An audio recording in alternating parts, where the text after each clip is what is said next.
Virgil Nance ended the marriage before Florence Baird had removed both gloves. "This will not do," he said in the Garden City hiring yard, loud enough for the cattle buyers near the freight platform to hear.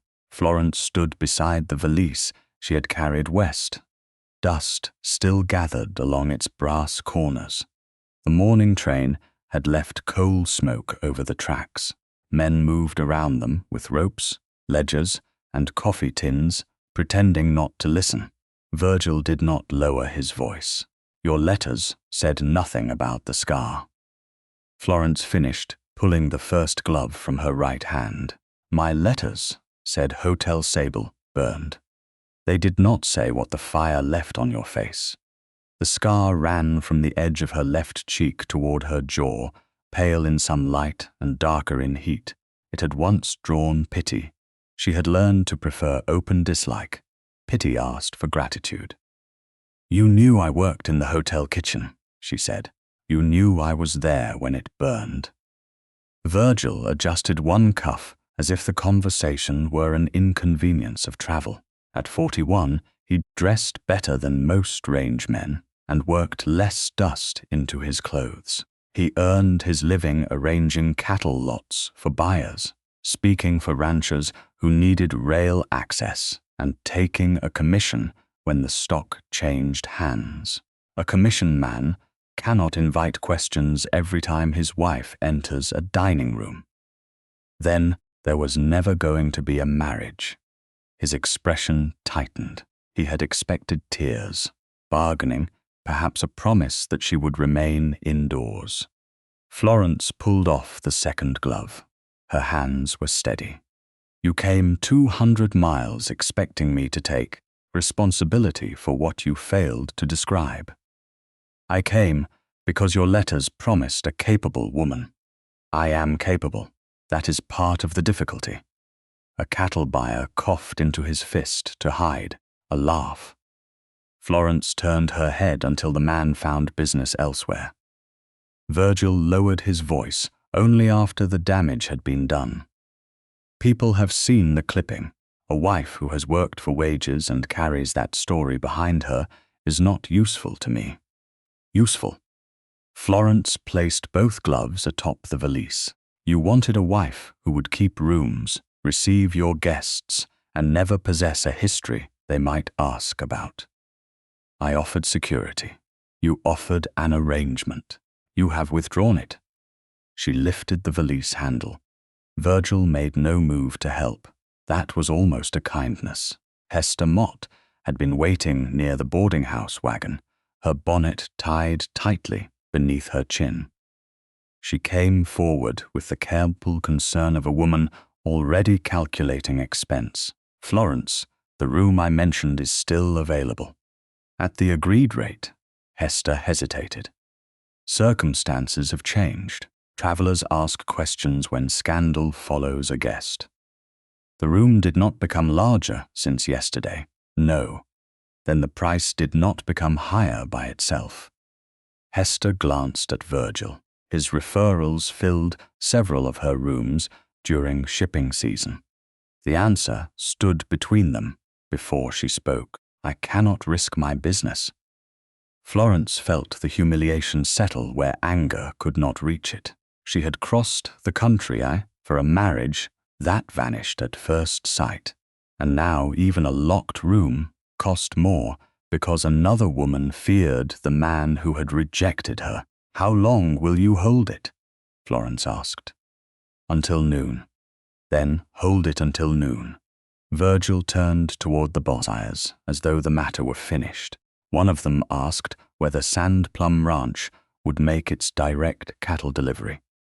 Virgil's attention sharpened. "Hale is short a cook and nearly short of hands. If he misses roundup, his stock can be folded into my combined shipment with the 3 smaller lots."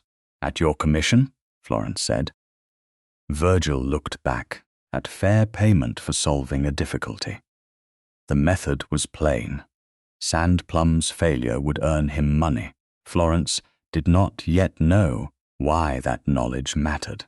only that Virgil had revealed more concern for a rancher's weakness than for the woman he had asked to travel west. A tall man at the edge of the yard removed his hat. He had been speaking with a freight clerk beside a wagon loaded with flour sacks and coffee crates. Dust marked his coat, and the leather at his cuffs had been repaired rather than replaced. He did not have Virgil's polish. He had the stillness of someone accustomed to being obeyed without requiring an audience. "Mrs. Baird," he asked. "Miss Baird." Virgil's mouth hardened at the correction. The stranger accepted it without surprise. Everett Hale, Sand Plum Ranch. Florence recognized the name from the buyer's question. "Mr. Nance says you need a cook. Nance says many things." Everett's gaze touched the scar once and returned to her eyes. No flinch, no false effort not to stare. "My cook took sick. Doctor sent him to Wichita. Roundup begins this week." "How many men?" 16, counting me." Everett looked at the valise, then at Florence. He did not reach for it. "Can you cook for a whole outfit?" The yard seemed to narrow around the question. Virgil gave a short laugh, expecting the answer to expose desperation. Florence studied Everett instead. "Do you have clean water?" "A well at headquarters, covered barrels for camp, and a spring west of the corrals." "Sound flour?" "Some. I will replace what is not fit." "Men who carry fuel?" "They can." "Men who wash their own plates?" A trace of amusement reached his face, then stopped before becoming mockery. "They can learn." Florence rested one hand on the valise handle. "I fed 87 people through a hotel fire with one stove left. Give me clean water, honest rations, and men who wash their own plates." "I can feed your outfit." No one laughed. Everett's eyes held hers longer than courtesy required. Not on the scar, but on the answer. Awareness moved between them, unwelcome only because Florence had no room for another risk. He broke the silence first. 1 week paid trial. Experienced cook's wages. You see the kitchen before you agree to stay. Separate room. At headquarters. A door that locks, yes. I keep the key, yes. If I refuse after seeing the place, you pay my return to Garden City. Virgil turned sharply. "Hale, you cannot be serious." Everett did not look at him. "If I end the trial, I pay wages earned and the return trip. If she ends it, the same." Florence watched for hesitation. There was none. "Written terms," she said, "at the freight office tomorrow morning. You may write your conditions yourself." That answer surprised her more than the offer. Men often promised fairness while keeping the pen. 9 o'clock, she said. "I will be there." Everett stepped aside, leaving the path open. He did not tell her she was brave. He did not ask what Virgil had done, or offer shelter she had not requested. He simply gave her room to refuse. Florence paid a porter from the railroad hotel to carry her valise back to the locked room. Hester was holding until noon. The porter took the handle only after Florence released it, and Hester watched the bag leave the yard as though it contained an expense she might yet inherit. Florence kept the hotel room key in her pocket. Her savings, 3 letters tied with faded blue thread, the oilskin packet from Hotel Sable, and the scorched red check apron remained inside the valise under lock. When she turned back, Everett was still near the freight wagon. Their gazes met once across the yard. He made no claim on tomorrow. Neither did she. Behind Florence, paper rustled. Hester had opened a newspaper clipping. Virgil carried folded in his coat. The headline ran across the top in black type. "Kitchen woman, blamat in Hotel Sable fire." Florence did not turn around. Virgil had already read the statement that told what truly happened. The question was no longer whether he knew the clipping was false. It was what he intended to gain by making everyone else believe it. By 8 the next morning, the clipping had reached the Railroad Hotel breakfast room. Florence saw it folded beside a stranger's coffee cup while she crossed the lobby with her valise. The headline faced upward. No one asked whether it was true. Their eyes moved from the paper to the scar along her left cheek and completed the accusation without words. Florence had slept with the room key beneath her pillow and risen before Hester could decide that scandal required another increase in price. The porter, who had carried the valise back from the hiring yard the afternoon before, brought it downstairs only after Florence presented the claim ticket. She checked the brass corners, tested the lock, and paid him from her own purse. Nothing had been opened. At 9, Everett Hale waited beneath the freight office awning with 2 blank sheets on the clerk's desk behind him. He did not mention the newspaper. "You still want to discuss the work?" he asked. Florence set the valise beside her chair rather than offering it to him. "I said I would. The freight clerk, Mr. Grafton, had ink on 3 fingers and a habit of reading every line twice before putting his name beneath it." Everett remained standing until Florence chose where to sit. Then he took the chair opposite her, leaving the width of the desk between them. "1 week," Florence said. "Paid. A trial for both sides." "Agreed." "Experienced cook's wages." Everett named a weekly figure. It was not generous enough to flatter her and not low enough to insult the work. Florence accepted it. 1 half-day free each week, unless sickness, cattle, or fire makes that impossible.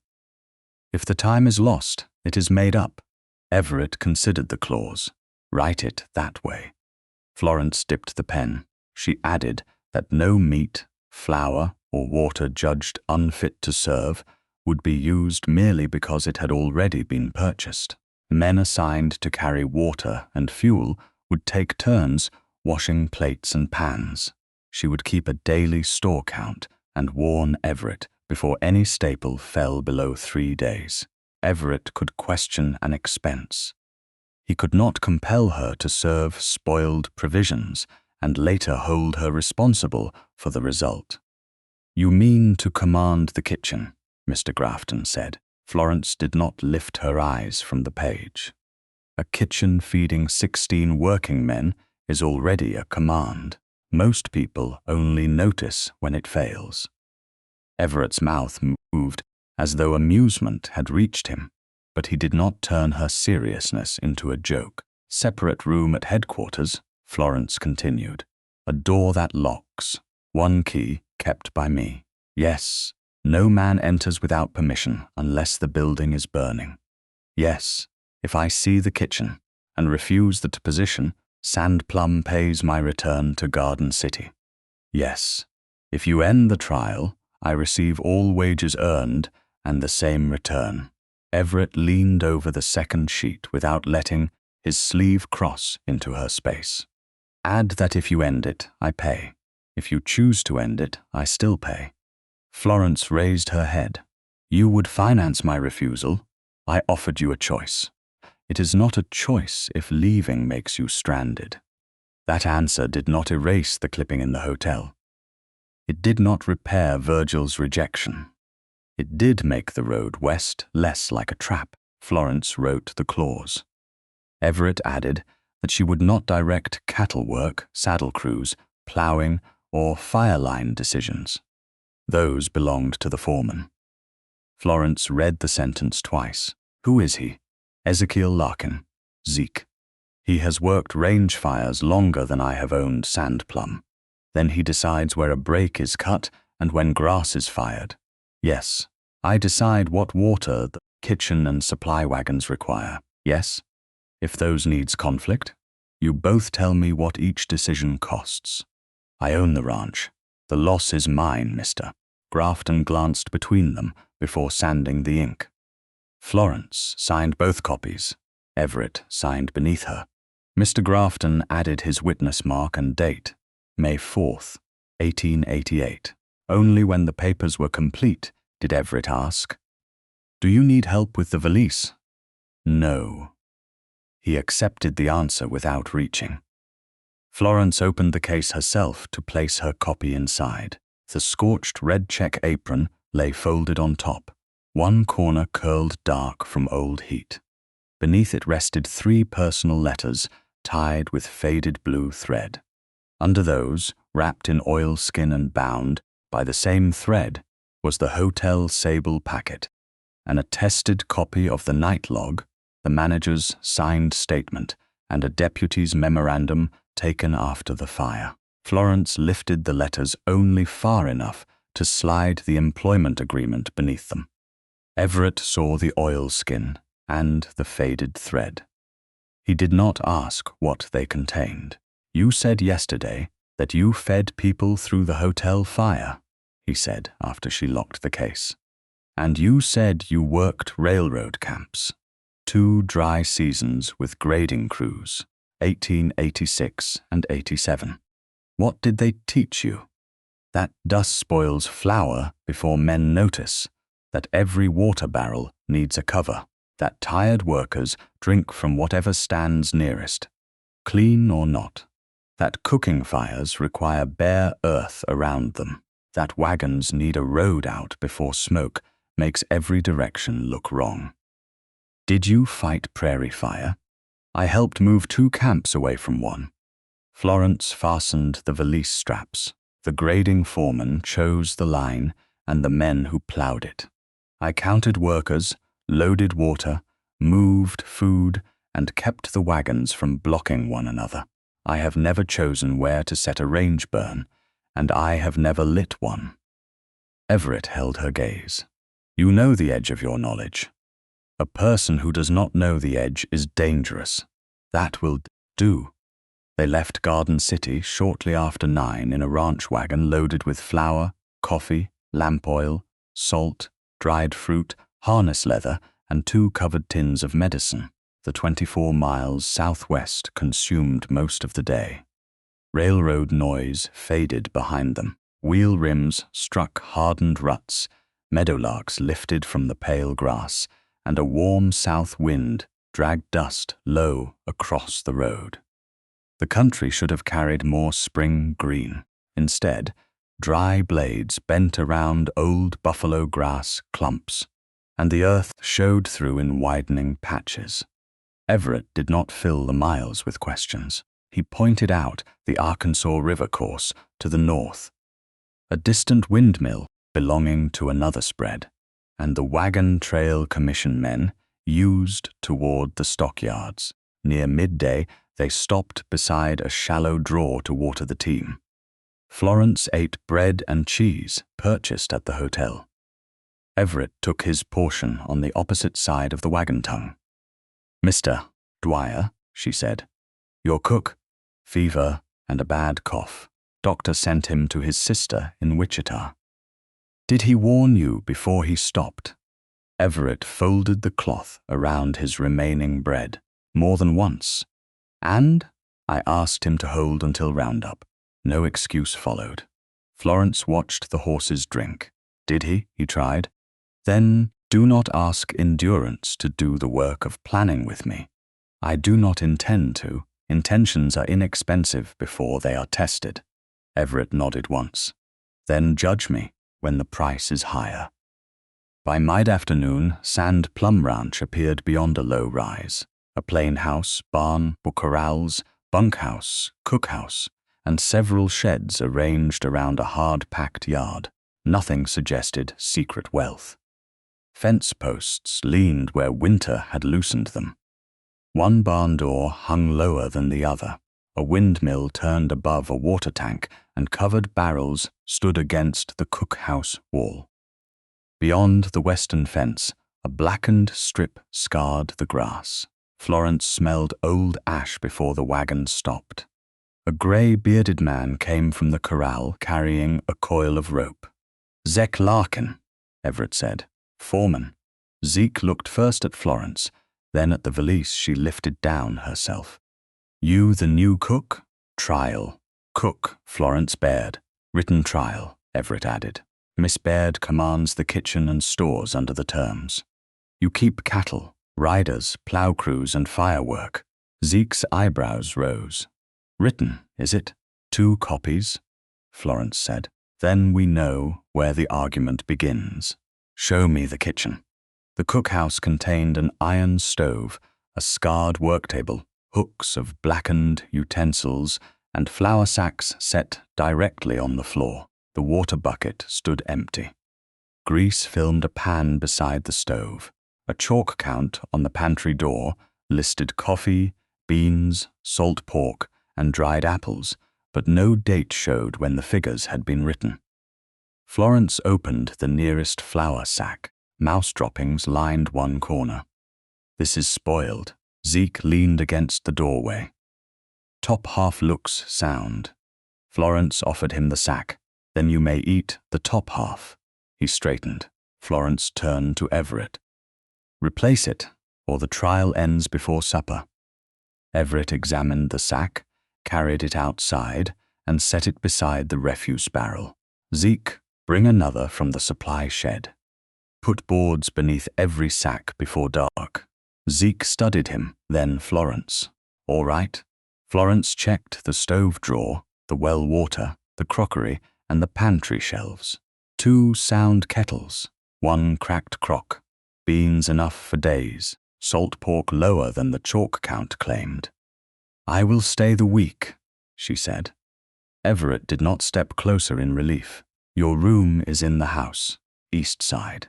The room held a narrow bed, a washstand, 1 chair, and a window facing the western pasture.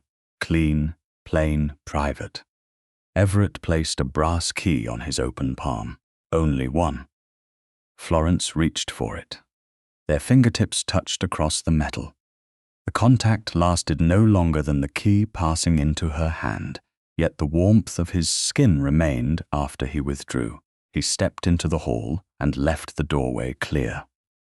Dwyer served supper at 6. Supper is served when it is ready. Florence slipped the key into her pocket. Tonight it will be ready at 6. A faint line appeared beside Everett's mouth. Yes, Miss Baird. He walked away. Florence closed the door, turned the key, and tested the lock. Then she opened the valise. The hotel sable packet remained beneath the 3 blue-threaded letters. She folded the scorched apron over them, closed the lid, and looked through the window. 2 men were already rolling empty barrels toward the well. Beyond them, the old black strip cut across the western grass like a warning no one had finished reading. The black strip west of the ranch answered one question before sunrise on May 5th. Sand Plum had already survived 1 fire by luck, and several men had mistaken survival for preparation. Florence entered the cookhouse to find the stove cold, the water bucket empty, and 3 cowboys waiting near the door as if breakfast arrived by weather. She tied the scorched red check apron around her waist. The burned corner rested against her skirt, curled and dark. Water, she said, handing the bucket to the nearest man. Fuel, she told the second. Cole Bledsoe, the third, leaned one shoulder against the wall. What do I get? The cups. He glanced toward the yard. Dwyer never asked riders to wash dishes. Mr. Dwyer is recovering in Wichita. Florence opened the bean pot she had set to soak the night before. This kitchen is mine for the week. I handle cattle. After breakfast. Bledsoe smiled as though she had offered entertainment. You planning to stop me from eating? Everett stood by the hitch rail outside, tightening a cinch. He had heard every word. He did not enter the cookhouse or place himself between them. The terms were written, he said. Carry the cups. Bledsoe's smile disappeared. He gathered the tin cups and took them to the wash bench. No argument large enough to flatter him followed. By 6, coffee was hot, beans simmered with onions and salt pork, and biscuits rose beneath a flour cloth. Florence had set sound sacks on boards above the floor, marked the pantry figures with the date, and written the true salt pork count beneath the old chalk estimate. She did not erase the false number. A ranch needed to remember where carelessness began. 16 men belonged to the San Plum outfit, Everett included. Florence counted 14 entering for breakfast. 2 missing, she said. Zeke poured coffee. Peter Dillard and young Mason took a lame steer toward the east pasture before dawn. When will they return? Could be noon. Florence covered 2 portions and placed them at the back of the stove. Those stay there. Bledsoe reached toward the dried apple bowl.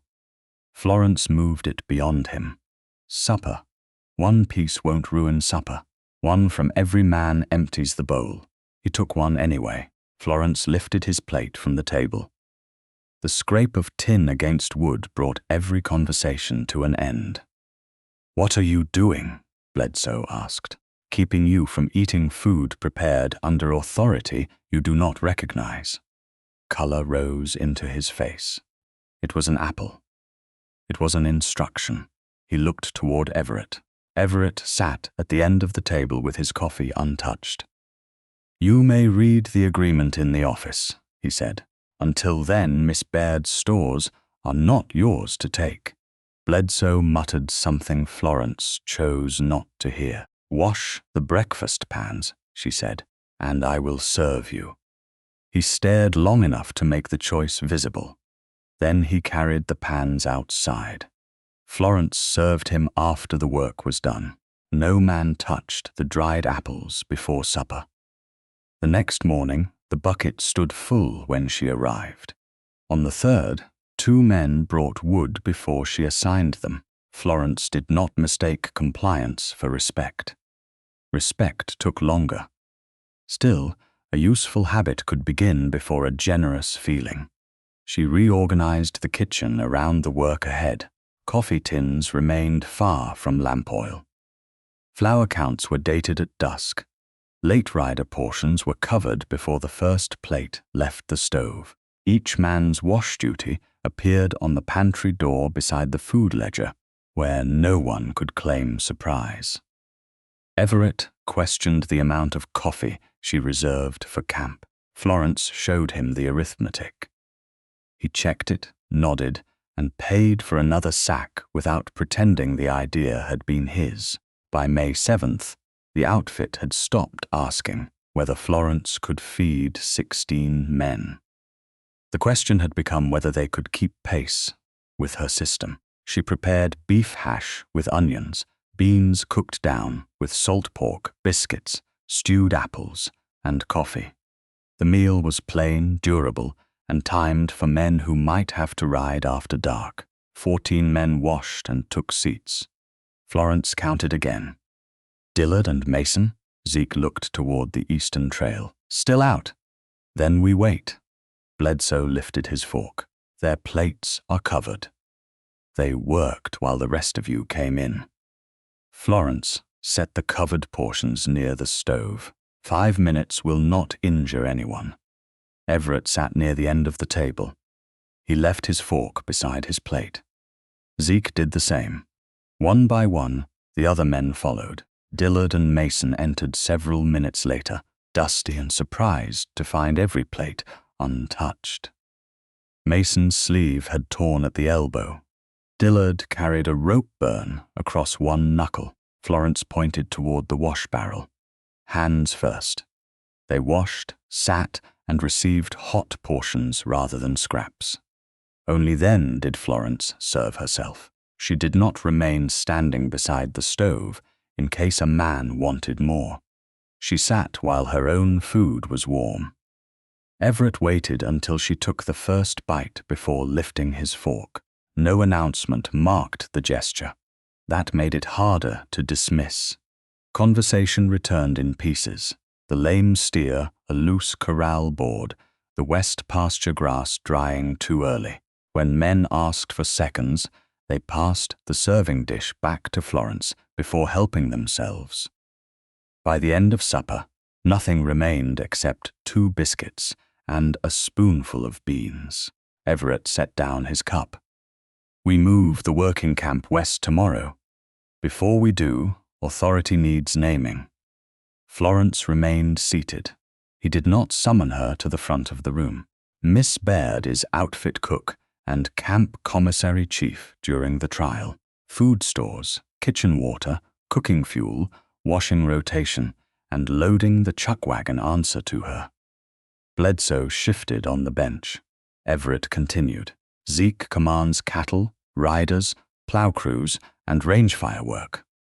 If Miss Baird says a barrel is required for drinking, cooking, or moving injured men, no one empties it without speaking to her. If Zeke orders a fire line cut, he commands the men and horses cutting it. Zeke folded his arms. And when our needs cross, you tell me what each choice risks, Everett said. I own the ranch. I carry the loss. Florence studied him across the table. He was not placing her above Zeke to flatter her. He was drawing a boundary around her responsibility and leaving the financial burden where it belonged. Any man who believes kitchen work is beneath him may collect wages earned and ride, Everett added. Any man who believes Miss Baird must obey him because she is a woman may do the same.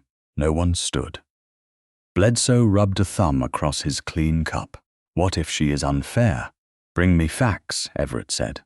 Not wounded pride. Florence rose with her plate. Breakfast is at 5:30. Water duty begins at 5. The men carried their dishes toward the wash bench. Afterward, she inspected the chuck wagon Everett intended to send to roundup camp. The rear storage box lacked dividers. One hinge had worked loose. The narrow step beneath the tailgate shifted under her boot. Do not use that, Everett said behind her. I need to inspect the upper shelves. I will repair it after I see what belongs there. Florence tested the step again. The board tipped beneath her weight. Everett moved close enough to help, but did not take her arm. He offered his forearm between them. Your choice. Florence looked at the steady line of his sleeve, then placed her hand around it. His strength held without pulling. She climbed into the wagon bed, checked the shelves, measured flour space by sight, and marked where coffee must be kept away from lamp oil. When she stepped down, Everett offered the same support. Florence chose it again. 2 braces under the step, she said after releasing him. Dividers in the rear box, a separate place for wet sacks. Before we leave, not after, before near dusk. A rider came into the yard, carrying mail from Garden City and a folded newspaper beneath his coat. He handed Everett the same hotel sable clipping Florence had seen at the railroad hotel. A line had been written across the margin in dark ink. Ask her why the kitchen door was locked. Everett read it once and gave it to Florence. Men paused along the bunkhouse porch. Florence examined the handwriting, the deliberate wording, and the question designed to make silence resemble guilt. She folded the clipping along its old crease. Whoever had sent it did not merely want the truth. He wanted the outfit to demand it from her. Florence folded the clipping along its old crease and handed it back to Everett without answering the question written across the margin. A man who wants truth may ask me himself, she said. A man who sends ink across 24 miles wants an audience.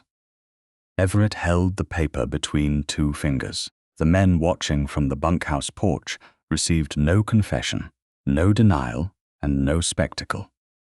Florence turned toward the cookhouse. Breakfast is at 5.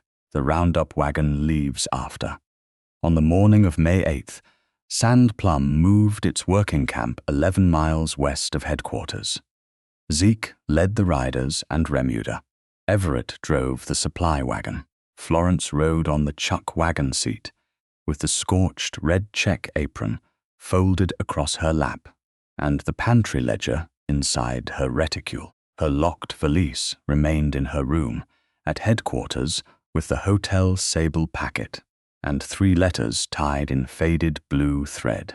Private proof had no place in an open camp merely because someone had taught men to demand it. The road took nearly 2 hours across grass already too pale for early May. Dry stalks brushed the wheel hubs, and a warm wind lifted dirt from the ruts. The chuck wagon's step Everett had promised to repair no longer shifted beneath a boot. 2 braces held it firm. Inside the rear box, wooden dividers separated flour, coffee, salt, and lamp oil. He had completed both repairs without bringing Florence to admire them. She noticed because work remembered without prompting carried more weight than an apology spoken at the right moment. Everett stopped the wagon on a shallow rise near the water barrels. Florence climbed down and walked the ground before allowing 1 crate to be unloaded. The creek bed lay north beneath a ragged line of cottonwoods. Open grass stretched west.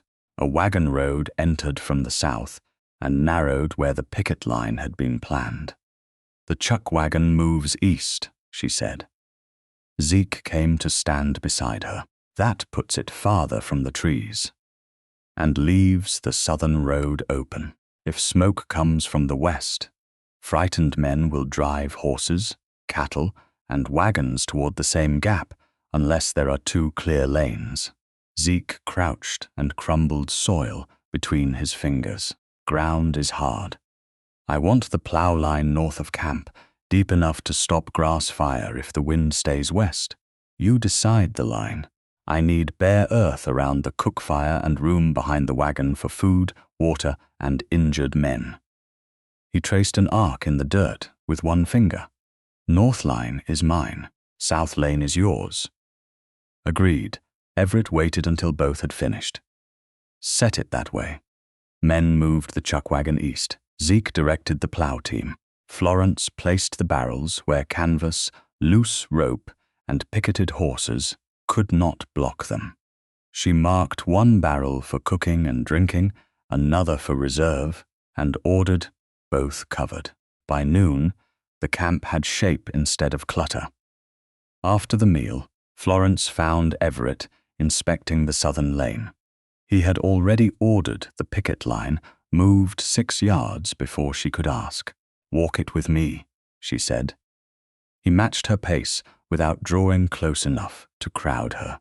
Florence measured the turning space by sight, then checked whether a loaded wagon could pass the water barrels without striking the cook fire. "Better," she said. "Not wide enough at the bend. We can move the spare saddles. Before dark, they will be moved."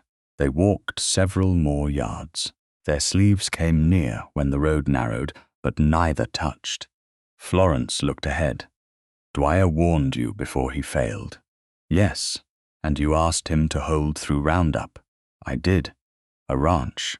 That depends on 1 sick man is already in danger." Everett absorbed the judgment without defending himself. "I have learned that.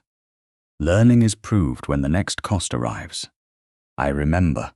The words were plain. So was the fact that he had repaired the wagon, moved the picket line, and replaced spoiled flour without claiming credit. Florence had begun to recognize a difference between a man who agreed, because agreement was easy, and one who listened closely enough to alter the work. She did not yet know which Everett would become when buyers made listening expensive.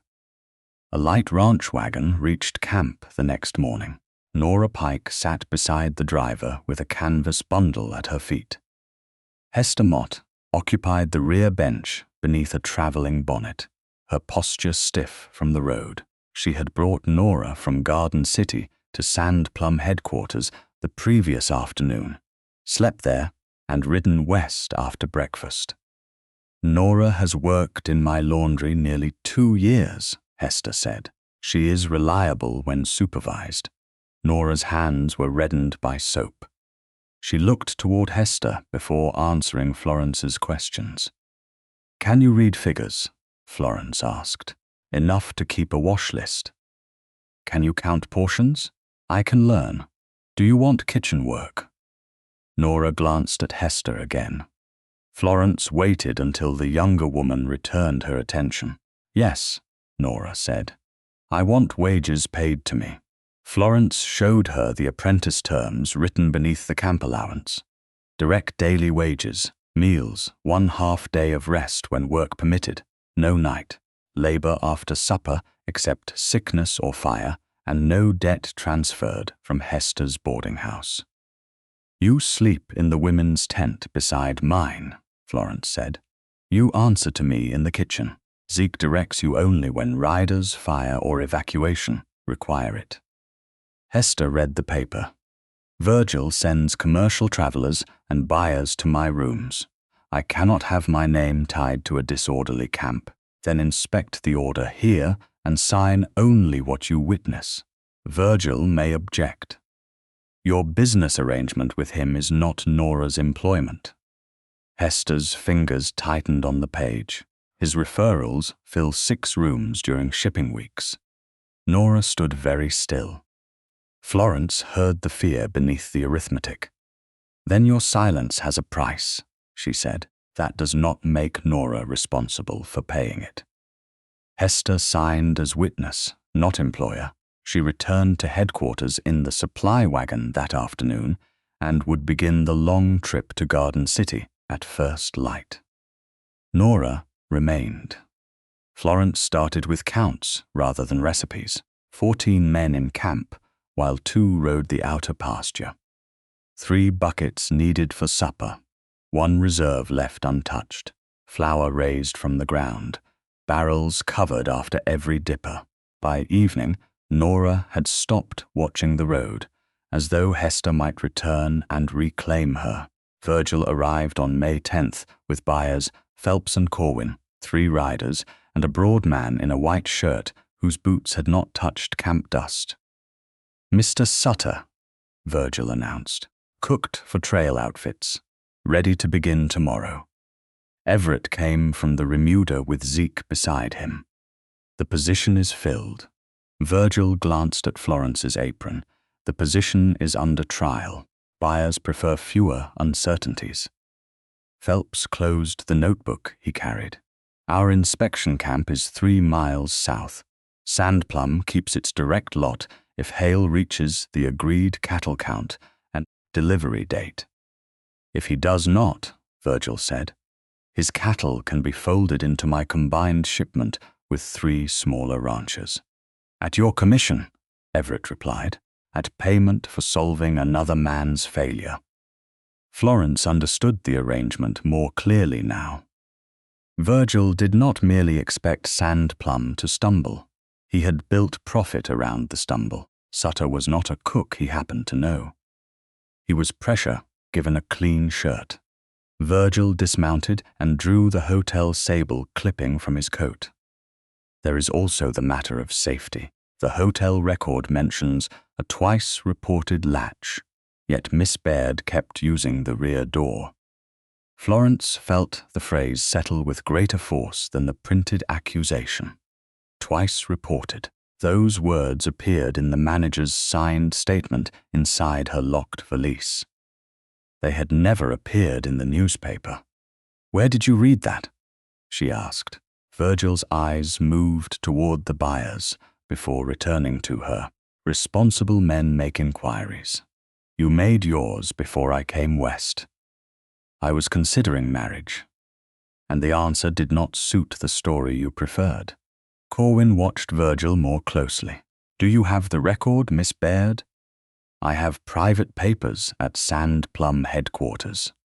Will you produce them when an honest question requires them? Not because Mr. Nance brings an audience. Virgil gave a short laugh. Convenient. Less convenient than quoting a statement you pretend not to have read. Everett stood beside the chuck wagon, not in front of Florence. Sutter is not hired. Phelps looked from the organized barrels to the plowed lanes. Then Plum carries its own risk. Direct delivery remains only if labor and safety hold. Understood, Everett said. Virgil mounted. Men go where wages are better, Hale. By sunset, Cole Bledsoe and a rider named Turner had rolled their bedrolls. Virgil offered each $2 more for the week and a bonus after delivery. Everett paid every hour they had earned without threatening them or begging them to stay. The two men rode north under a red evening sky. 14 Sand Plum men remained, Everett included, to complete work planned for 16. Florence stood beside the covered barrels while the empty bedroll pegs moved in the wind. Virgil's lie had not removed her from the kitchen. It had begun removing the outfit around her. The two empty bedroll pegs changed the shape of camp before sunrise on May 11th. 14 Sand Plum men remained, Everett included, and every task Bledsoe and Turner had abandoned settled onto someone else's shoulders. Zeke reassigned cattle watches without giving the youngest riders 2 nights in succession. Everett took the Western watch himself. Florence changed breakfast before anyone could ask for the meal she had planned. Beans, salt pork, biscuits, and coffee. No second skillet. No potatoes that required another bucket of water and another hour at the stove. A kitchen does not prove itself by exhausting the women inside it, she told Nora. Nora's left hand trembled while cutting biscuit rounds. Florence took the knife from her. Sit. There is too much work. Then we arrange it better. I'm not tired. Florence set half a biscuit and a cup of coffee on an overturned flour crate. Your hand has offered a different opinion. Nora sat, displeased but obedient. Outside, the covered barrels had fallen farther than Florence liked. The west spring was still running, but the wind had risen before dawn, and the grass beyond Zeke's ploughed line bent pale beneath it. Florence sent 2 men to refill canteens before riding. No one complained. The men who would have complained had left. Everett returned from the Western Watch after breakfast, with dust to his shoulders and a strip of cloth tied badly around his right palm. He reached for the coffee pot with his left hand. Florence took the handle first. What happened? Rope slipped when a steer turned. Sit, it is shallow. Then this will not take long. He sat at the end of the work table. Florence brought clean water, salve, linen, and the small employment folder she had kept with the pantry ledger. Everett glanced at the papers. The trial ends today. The first week does, she said. It has not been a fair measure of the work. Because Virgil took 2 men, because we moved camp, lost labor, gained an apprentice, and spent part of the week answering a man who profits if Sand Plum fails. Florence unfolded a blank half-sheet. I will not remain under an agreement that has expired, and I will not decide the whole position from 3 settled days followed by interference. Everett rested his injured hand on the table. What do you propose? An extension through sunset on May 15th. Every original term remains. Wages, authority, separate room, return transportation if either of us ends it. I wrote what I require, then read it to me. Zeke came in for coffee while Florence read the addendum aloud. He listened from the doorway. Everett asked one question about the final wage day, then signed. Florence signed beneath him. Zeke added his name as witness. The paper made no promise beyond 4 more days. That was its strength. Florence sanded the ink and placed the addendum with her copy of the original agreement. Only then did she turn to Everett's hand. May I? He untied the dirty cloth and opened his palm. The abrasion crossed the base of it, red and raw but not deep. Florence washed away grit. His fingers flexed once. He did not pull back. You should have cleaned this before wrapping it. The steer was not inclined to wait. The steer will not lose work to an infected hand. A breath of amusement left him. Florence spread a thin layer of salve, then held his wrist while winding fresh linen around the palm. His pulse beat beneath her fingers, steady despite the sleepless night. Heat from his skin moved into her hand. Everett could have closed his fingers around hers. He did not. The restraint made her more aware of him, not less. Florence secured the bandage and released his wrist. Keep it dry until evening. That may be difficult. Then make difficulty prove itself. He studied the clean wrap. You always expect an order to matter. Why give one otherwise? Outside, a rider called for Zeke. The foreman took his coffee, but remained near the door. Everett rested his forearm on the table. Virgil knew about the twice-reported latch. Florence put away the salve. Yes, the clipping did not contain that phrase. No. Did the statement clear you? The papers record what happened. That is not the same answer. Florence met his gaze. The kitchen yard latch failed twice before the fire. I reported it both times. The hotel manager said a carpenter would come after the weekend. He did not. No. And the door was locked. The metal plate caught when heat twisted the frame. I broke the lower panel with a meat cleaver and reached through to lift the latch. Everett's bandaged hand remained open on the table. How many people went through? 23. You led them. I raised the alarm before the main bell sounded. Smoke blocked the central passage, so I sent them through the laundry yard. The memory returned as numbers before flame. 23 through the rear. 2 missing from the first count. 1 stairwell already black. People upstairs died, Florence said, before I could reach them. Everett did not tell her she had done enough. Men who had never stood inside a burning building were often eager to decide where enough began. The record says that, he asked. The night log, the manager's statement, and the deputy's memorandum each say what the witness could swear to. Why not show the buyers? Because truth is not a cup for every stranger to handle. Virgil read enough to know the clipping was false. He chose it because the false story served him. Everett lowered his eyes to the linen around his palm. I believe you. Florence closed the salve tin. You have known me barely more than a week. I know what I have seen, then believe what you have seen. Do not make belief a favor I owe you for. Zeke called Everett from outside. Everett stood, but before leaving, he asked, What future do you want, Miss Baird? The question struck deeper than the wound he had offered her hand. Not shelter, not whether she could survive another week. One, where my judgment is respected when it is inconvenient, she said.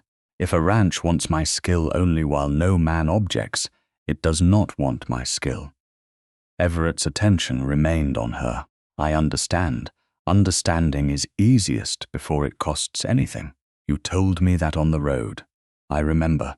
So do I. He left with Zeke. Florence returned to the stove before the warmth of his wrist could become more persuasive than caution. By noon, Virgil's next attack arrived on paper. A rider from Garden City delivered 3 folded wage offers, each addressed to a particular sand plum hand. The sums were not extravagant. They were precise. $2 more for the week, a delivery bonus. One offer mentioned an advance against a mother's doctor bill. Another promised cash before Sunday. Virgil knew which men had debt, which had family, and which had been waiting for a reason to leave. Everett read the offers and handed each to the man named. You are free to take them, he said. Sandplum pays every hour already worked. Amos Reed turned his paper over as if better news might be written on the back. Can you match it? Everett looked toward the cattle beyond camp. Not honestly. Virgil says Sandplum will miss the direct delivery. He hopes we will. He says your lot goes into his combined shipment if you do. That is true. Amos folded the offer. Then maybe he is only paying for the risk. He is paying to increase it, Florence said from the chuck wagon. Amos's face tightened, but she handed him a wrapped supper when he rolled his bedroll before sunset. Everett paid his wages without threat or accusation. Amos rode north toward Virgil's camp. Sand Plum now had 13 ranchmen, Everett included. After dark, another rider brought a note from Hester Mott. She would reach headquarters on May 15th to settle Nora's old boarding account, deliver clean linen, and collect a trunk left behind when she brought Nora west. Nora read the figures twice. She never settles anything without knowing what it earns her. Then we will know too, Florence said.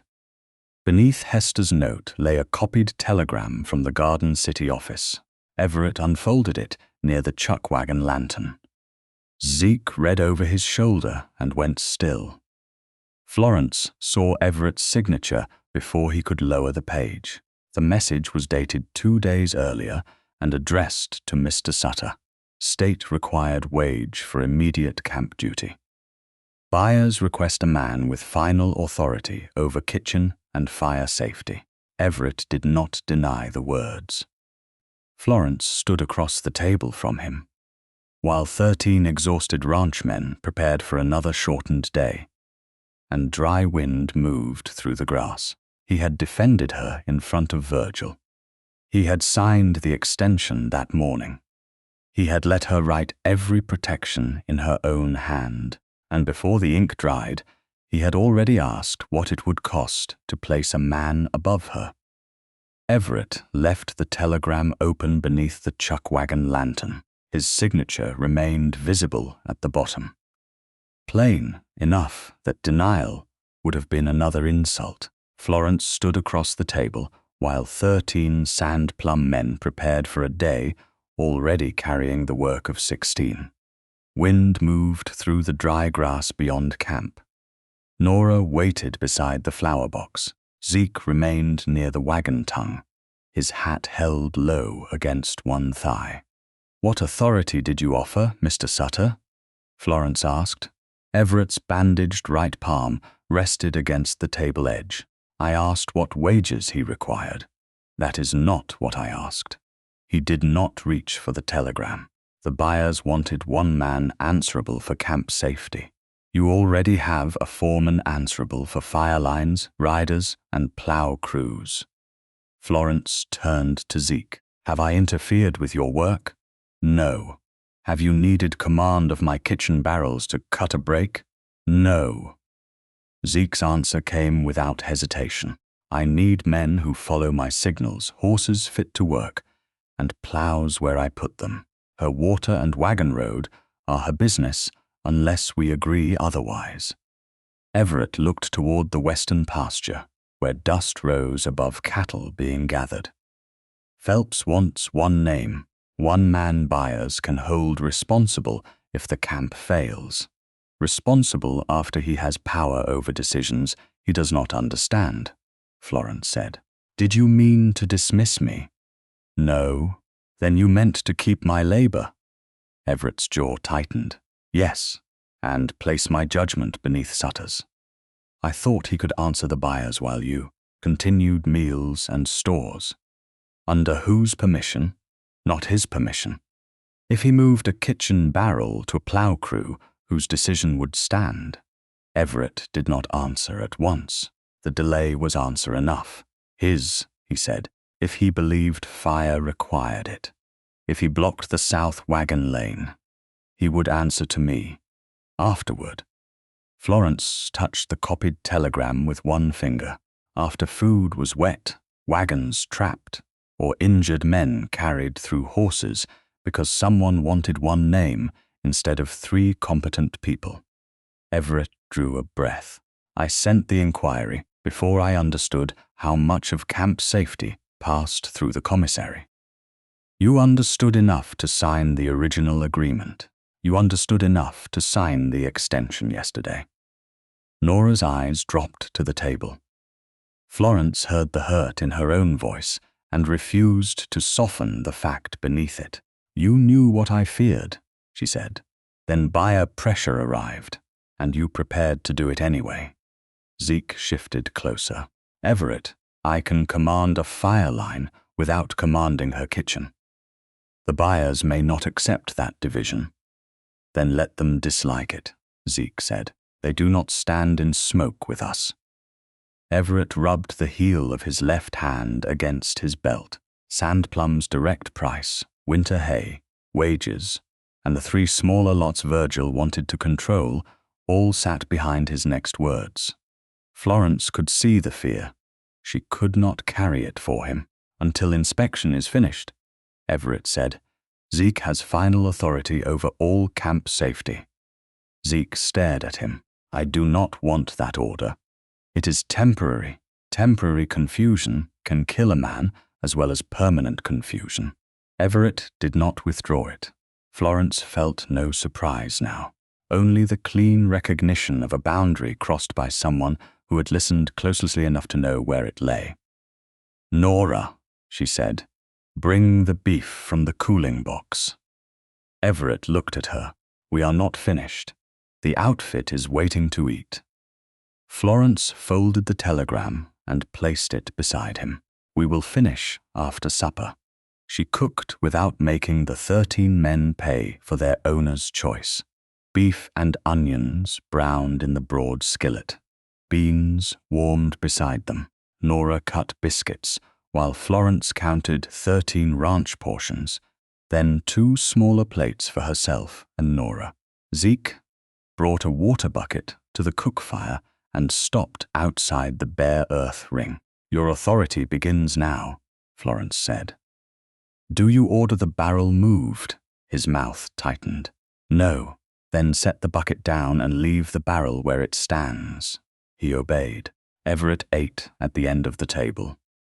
Florence served him neither more nor less than anyone else. No speech accompanied the meal. Men knew enough to hear the strain without having it explained.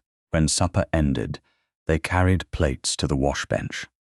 Florence banked the fire, checked the covered portions for 2 riders still out, and removed the scorched apron. Soot marked the hem. The dark corner curled against her fingers when she folded it. Everett waited near the southern lane after the last pan had been rinsed. Nora remained by the wagon, far enough away to grant privacy, and near enough that Florence was not isolated. Dusk lay red along the western horizon. "The extension we signed runs through sunset tomorrow," Florence said. "It preserves my right to end the trial and receive wages earned and transportation to Garden City. I know what it says. I am ending it." Everett's injured hand closed once at his side, then opened. "Do not decide tonight. I decided when you gave another person final authority over work, you still expect me to answer. For I was afraid Sandplum would lose the direct lot. Fear may explain your choice. It does not make the choice mine. I should have told you before sending the inquiry. Would telling me have changed the inquiry?" His silence returned. Florence looked beyond him, toward the water barrels, the open wagon lane, and the black grass farther west. She had built order where none existed. He had defended that order until defending it threatened his cattle price. "You did not hide the telegram because you believed the choice was honorable," she said. "I did not send it intending to shame you. Intent does not restore authority." Everett took 1 step nearer, then stopped beyond reach. "Tell me what would correct this. You cannot ask me to design my own apology. That is not what I meant. It is what you asked." Wind lifted one edge of the folded apron. Everett's hand moved as if he might steady it, then fell before touching her. Florence noticed the restraint. She also noticed the sleepless strain beneath his eyes, the fresh linen she had tied around his palm, and the regret he had not yet turned into repair. She touched his sleeve, cloth beneath her fingertips. Nothing more. Everett went still. Florence had meant to release him at once, but the warmth of his arm reached through the fabric. He lowered his head slightly, without taking the final space. Their faces came close enough that his breath touched her cheek. Desire offered the easiest lie of the evening, that wanting him could make the injury smaller. Florence stepped back. Her hand left his sleeve. Everett did not follow. "Nora and I return to headquarters at first light," she said. "You will be paid in full, according to the agreement. According to the agreement. And the wagon to Garden City I will decide after Hester arrives." Everett nodded. He did not ask for another chance before she had seen one. At sunrise on May 15th, Zeke assigned a light wagon and one steady team. Nora drove the first half of the 11-mile road east. Florence held the folded apron on her lap while the camp diminished behind them. The ride took nearly 2 hours. Dry wind moved over the open grass, and wagon wheels followed the same road that had brought her west, without pretending it could decide where she belonged. At headquarters, Florence unlocked her room with the only brass key. Her valise stood where she had left it. She placed the apron inside, but left the lid open. The original agreement and extension addendum remained beneath her clothing. The hotel sable packet lay under the 3 letters tied with faded blue thread, its oilskin fold undisturbed. Near sunset, Hester Mott arrived from Garden City in a light wagon, dust coating her bonnet and shoulders after nearly 5 hours on the road. Clean linen filled one basket. An empty place behind the seat waited for the trunk she had come to collect. "Nora's account is settled," Hester said before entering the house. She produced a receipt. Nora read every figure. Hester watched her do it. "You have learned suspicion." "I have learned accounts," Nora replied. Florence waited until all 3 women stood inside her locked room. Then she described the Sutter telegram, Everett's temporary order, and her decision to end the extended trial. Hester's brows lifted. Virgil said buyer pressure would make Hale choose sense. Virgil knew the hotel's sable statement cleared me. Hester's attention moved toward the open valise. Florence lifted the scorched apron, then the letters. Beneath them lay the oilskin packet. She removed it and set it on the bed without untying the faded thread. The hotel manager's signature showed through the opened edge of the fold. Color left Hester's face. "You were in your parlor when Virgil read this statement," Florence said. "I saw where your eyes moved when he used the latch phrase. You cannot know what he understood." He repeated words that were never printed. Hester turned toward the door. Florence did not block her. "You may leave for Garden City tomorrow and continue letting him use my name. Or you may ride with us to camp and say what you witnessed. If I speak against him, he will send travelers elsewhere. That is the price he taught you to fear." Hester looked at Nora, who still held the settled receipt. Then she looked at the manager's signature. "I did not write the clipping," she said. "No, you only helped make it useful." The words landed without raised voice. Hester removed her gloves 1 finger at a time. "I will ride to camp," she said. Florence returned the packet to its oilskin fold. Hester had agreed to speak. Everett still did not know whether Florence would ever cook for Sand Plum again. Hester kept her promise, though every mile toward the roundup camp seemed to remind her what honesty might cost.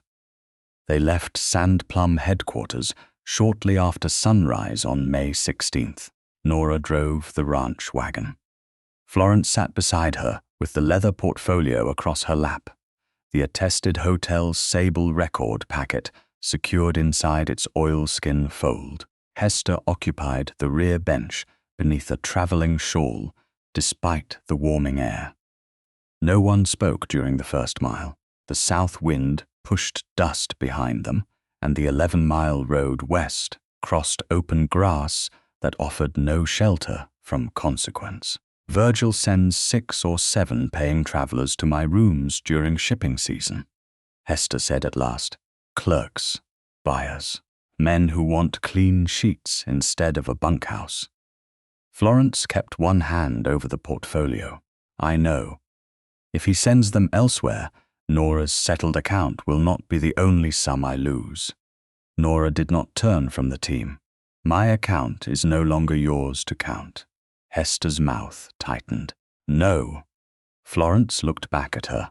Tell what you witnessed. Nothing more. You make it sound easy. I have never called it easy. And if the truth empties my rooms, then you will know who emptied them. Hester faced the prairie again. Virgil says a woman without protection should be careful whom she makes an enemy. Florence's scar tightened beneath the morning heat. He means a woman should fear the person already harming her. Camp appeared after nearly 2 hours. Smoke from the breakfast fire rose in a narrow grey line. 13 Sand Plum ranch men remained, Everett among them. Several paused near the remuda when they recognized Florence on the wagon seat. Everett stood beside the chuck wagon with fresh linen around his right palm. Relief reached his face before he contained it. He did not cross the yard. He waited while Florence climbed down by herself, the portfolio held against her side. I came to read part of the record, she said. The outfit should hear it. They will, Everett answered. Before that, I owe you something. Zeke stood beside the chuck wagon table. A signed sheet lay beneath one tin cup to keep the wind from taking it. Everett removed the cup and turned the paper so Florence could read without stepping nearer. I wrote this before sunrise. The order divided camp responsibility in plain words. Florence Baird held command of provisions, kitchen and drinking water, supply wagons, the count of every person in camp, placement of injured people, and the order of evacuation. Ezekiel Larkin commanded plow crews, firebreak work, ignition, and rider safety along any fire line. Everett Hale controlled cattle routes, the sacrifice of Sand Plum property, and every financial loss resulting from those decisions. No buyer, hired cook, or outside contractor could combine those powers without the written agreement of all three. Florence read the last line twice. You wrote this before you knew I would come? Yes. Before you knew what Hester would say? Yes. Before you saw the packet? Yes. Everett called toward the horses. Dillard. Peter Dillard approached already saddled. Everett handed him a second signed copy inside a folded oilcloth. Take this to headquarters. Nail one copy beside the kitchen door. Leave the office copy on my desk. Dillard tucked it inside his coat. I will. He mounted and rode east before anyone gathered for the reading. Florence watched until horse and rider crossed the first rise. The correction had left camp openly. It could not later be rewritten as a reward for forgiveness. Zeke called the men in from the corrals and picket line. They formed a loose half-circle near the chuck wagon. Nora stood on Florence's right. Hester remained beside the rear wheel, hands locked at her waist. Everett took a place at the outer edge rather than behind Florence.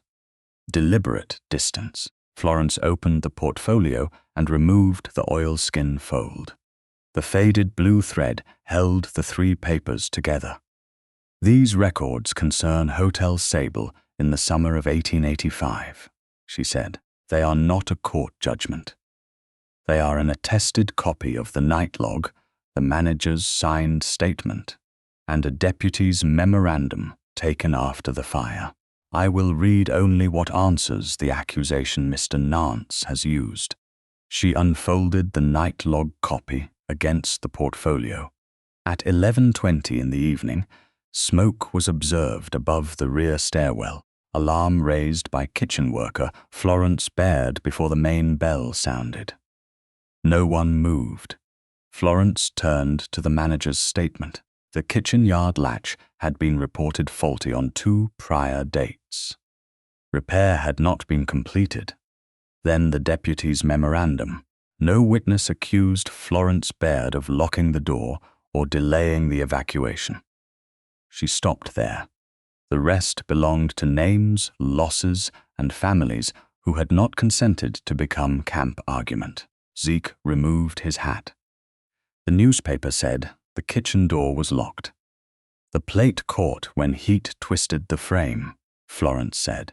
I broke the lower panel with a meat cleaver and reached through to lift the latch. Mason, the young rider who had returned late 3 nights before, swallowed. How many got through? 23, and the scar. Florence's fingers rested along the portfolio edge.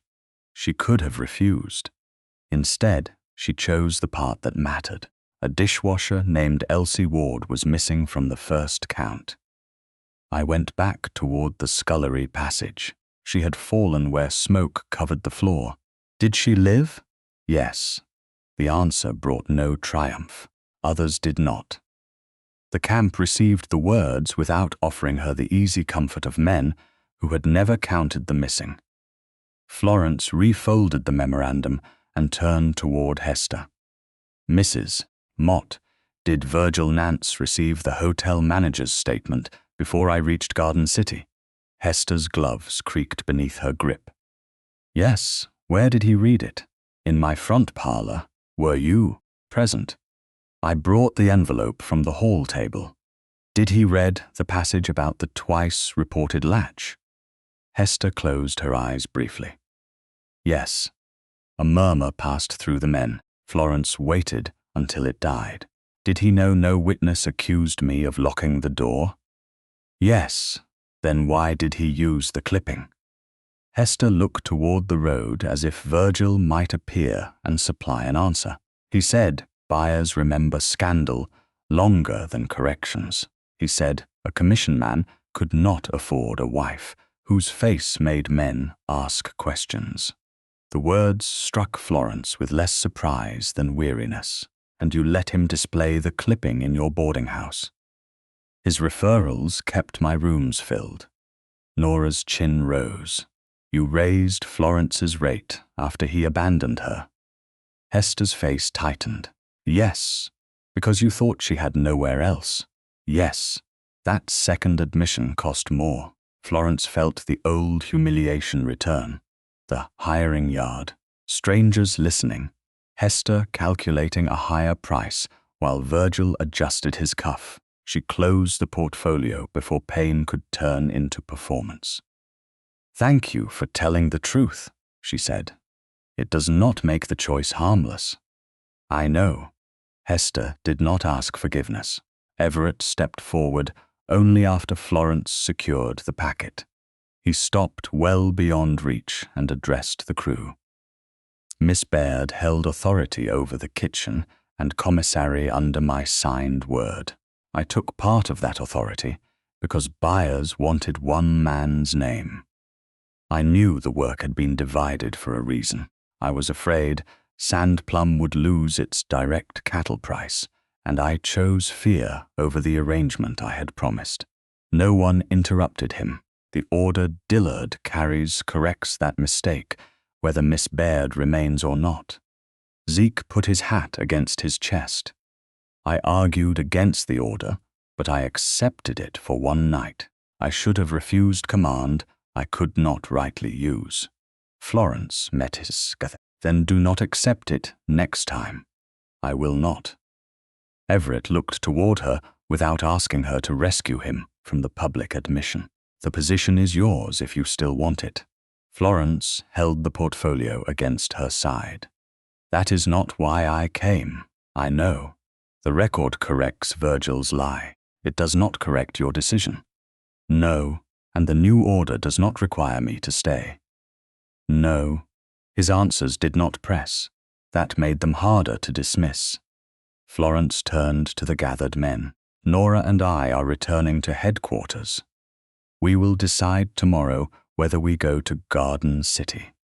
No one complained about supper. No one spoke of gratitude. The men parted, leaving the wagon road open. Everett ordered a steady team, 2 full water jugs, and enough cold food for the return. He did not ride beside them. Hester stayed at camp to write and sign a short account of what she had witnessed in her parlor. She would return to headquarters with the supply wagon and sleep there before beginning the 5-hour road to Garden City. Florence and Nora reached the ranch house late in the afternoon. Dillard's horse stood at the hitch rail, sweat drying beneath the saddle blanket. Inside the kitchen, Everett's corrected order had been nailed beside the door. The date, May 16th, 1888, showed beneath his signature. Florence unlocked her room with the single brass key. She returned the hotel sable packet. Beneath the 3 letters, tied with faded blue thread, folded the scorched apron over both, closed the valise, and turned the lock. Then she went back to the kitchen and read the posted order again. Everett had corrected the structure before he knew whether Hester would speak, before the record cleared Florence in front of the outfit, and before he knew whether she would ever cook another meal for Sand Plum. The paper answered whether he regretted the harm. It did not yet answer whether he would hold to the correction when the next price became real. The corrected order remained nailed beside the kitchen door. When Hester Mott left Sand Plum headquarters on the morning of May 17th, she had slept little. Her trunk was tied behind the light wagon, and Nora's settled receipt rested in her reticule beside the account she had signed at camp. Florence stood in the yard while Hester checked the harness twice, delaying the road without admitting it. Mr.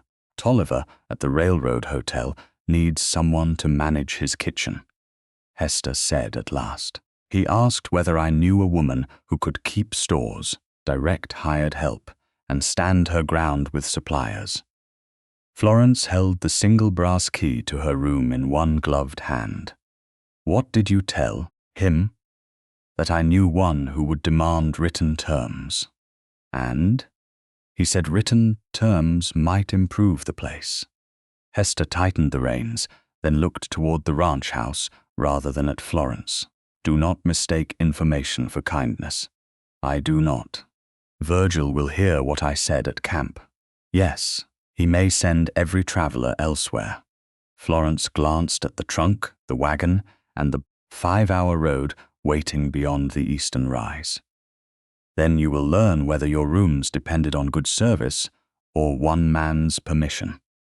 Hester's face hardened, but she did not argue. You always leave the cost where a person can see it. It is harder to pretend it belongs to someone else that way. Hester gave Nora a short nod, turned the team, and drove toward Garden City. She did not ask forgiveness. Florence did not offer absolution. Before noon, hoofbeats sounded in the yard. Everett arrived alone, dust marking his coat and his horse dark with sweat along the neck. He handed the reins to a ranch hand, removed his hat, and crossed toward the kitchen. Florence stood inside with the posted order at her shoulder. Nora was inventorying the pantry. Everett stopped outside the threshold. May I come in? Yes. He entered carrying a leather folder and 2 wage envelopes. The abrasion across his right palm no longer required the full bandage Florence had tied.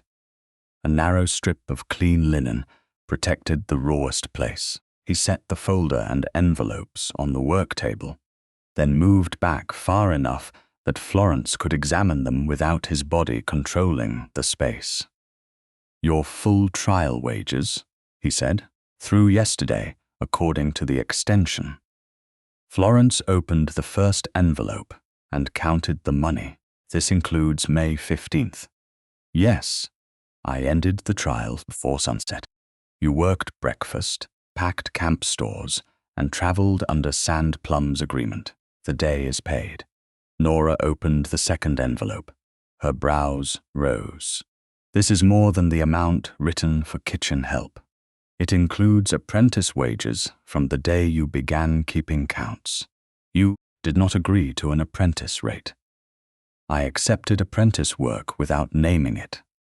That was my failure. Nora counted every coin before returning them to the envelope. Everett showed no offense. Florence opened the leather folder. Inside lay another copy of the corrected authority order, a short note addressed to Mr. Sutter, and a list of expenses written in Everett's hand. Mason left camp before dawn, he said. He is carrying the cancellation to the telegraph office in Garden City.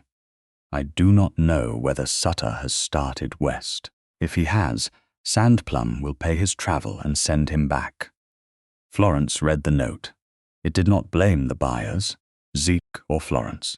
Everett had written that the position no longer existed under the terms discussed. The expense comes from the commissary account, she asked. From mine. The ranch is yours. The kitchen account is yours to protect if you return. My mistake will not consume it. Florence looked at the posted order, and if I do not return, the order stays. For the next cook, for every cook, man or woman. Even if buyers object, they may decide where to buy cattle. They do not decide who commands Sand Plum's water or wagons. His answer was better than the one he had given at camp, because it did not ask Florence to believe an intention. Mason was already riding toward Garden City. Wages were already counted. The order already hung on the wall. Everett opened the folder to a blank half-sheet. The division is still incomplete. Florence drew out a chair and sat. Everett remained standing until she indicated the chair opposite. Emergency water, she said. No plow crew drains a covered kitchen barrel without speaking to the commissary chief. Unless no one can be found and a life is in immediate danger. Then the person who takes it reports the amount and reason as soon as possible. Everett nodded. Florence wrote the clause. Supply wagons carry food, drinking water, wet cloths, and injured people under my direction. No rider ties a horse in the southern lane.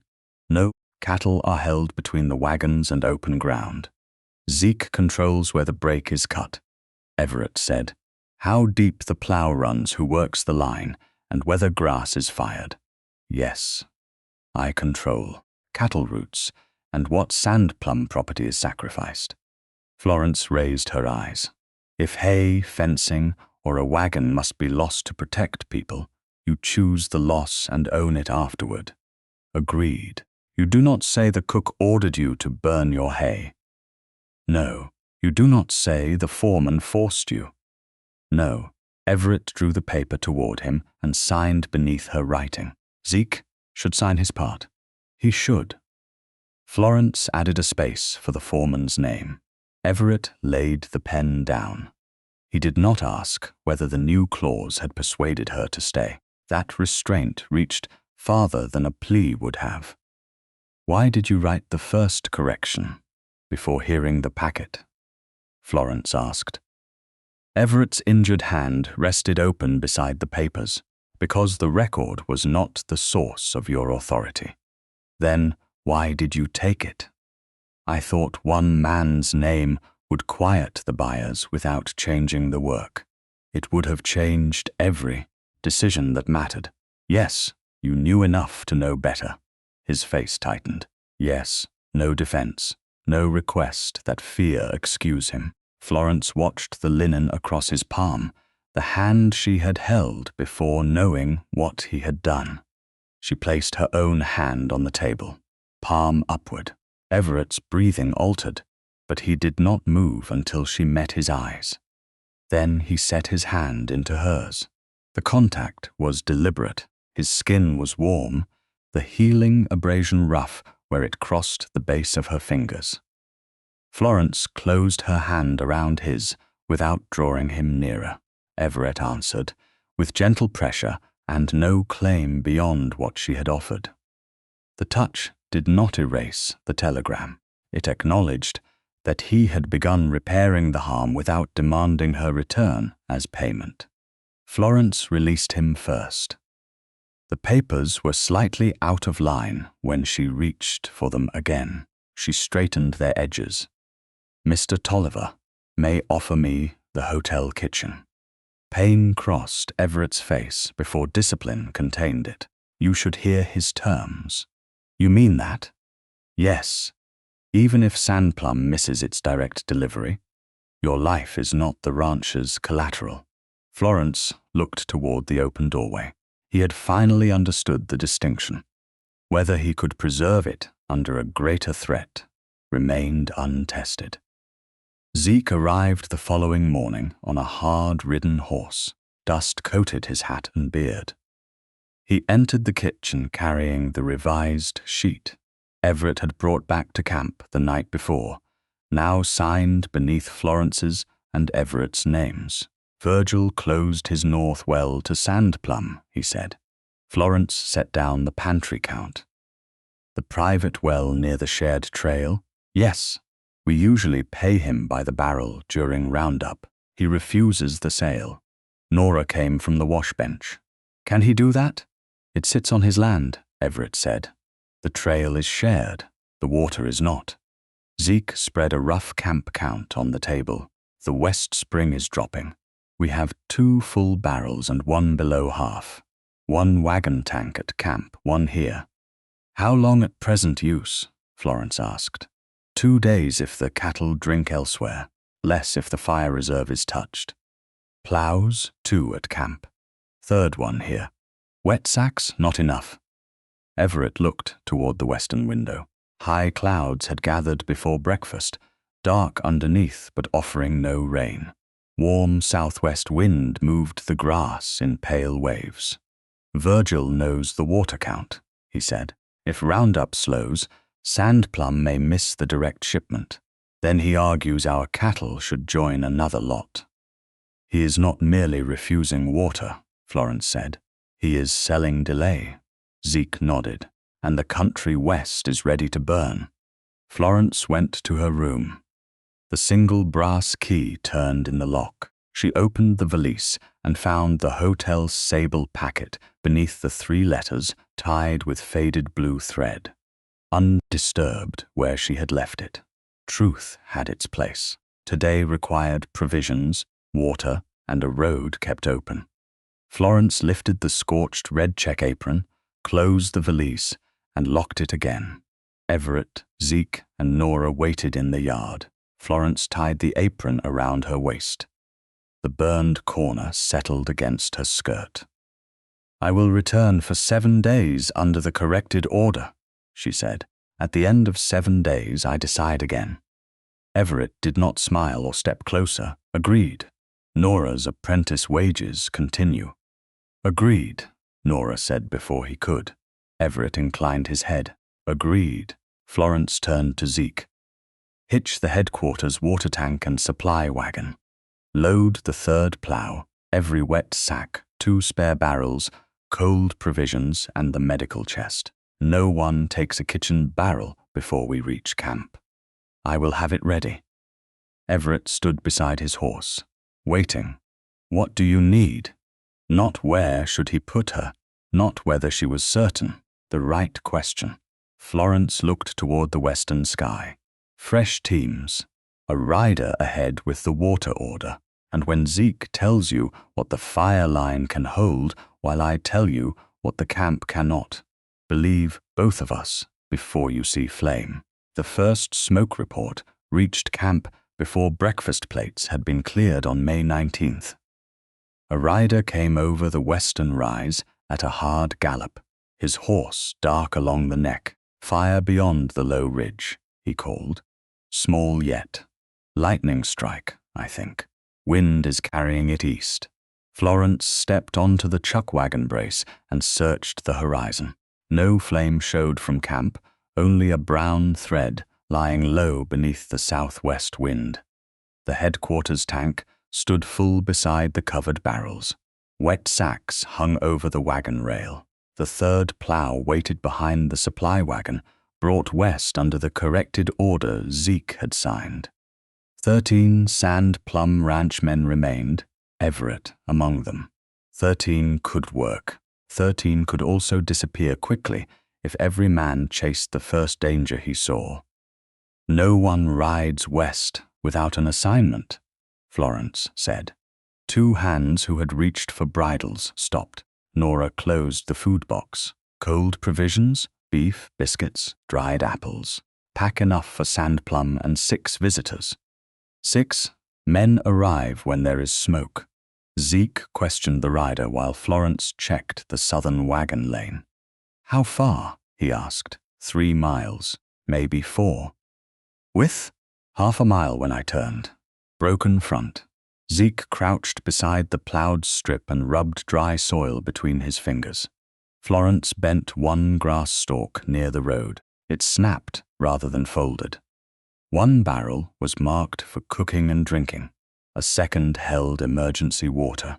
The wagon tank could move, but once frightened cattle reached the lane, movement would become argument. If flame reaches camp before the wagons are ready, the south road closes first, she said. Zeke rose and studied the wind.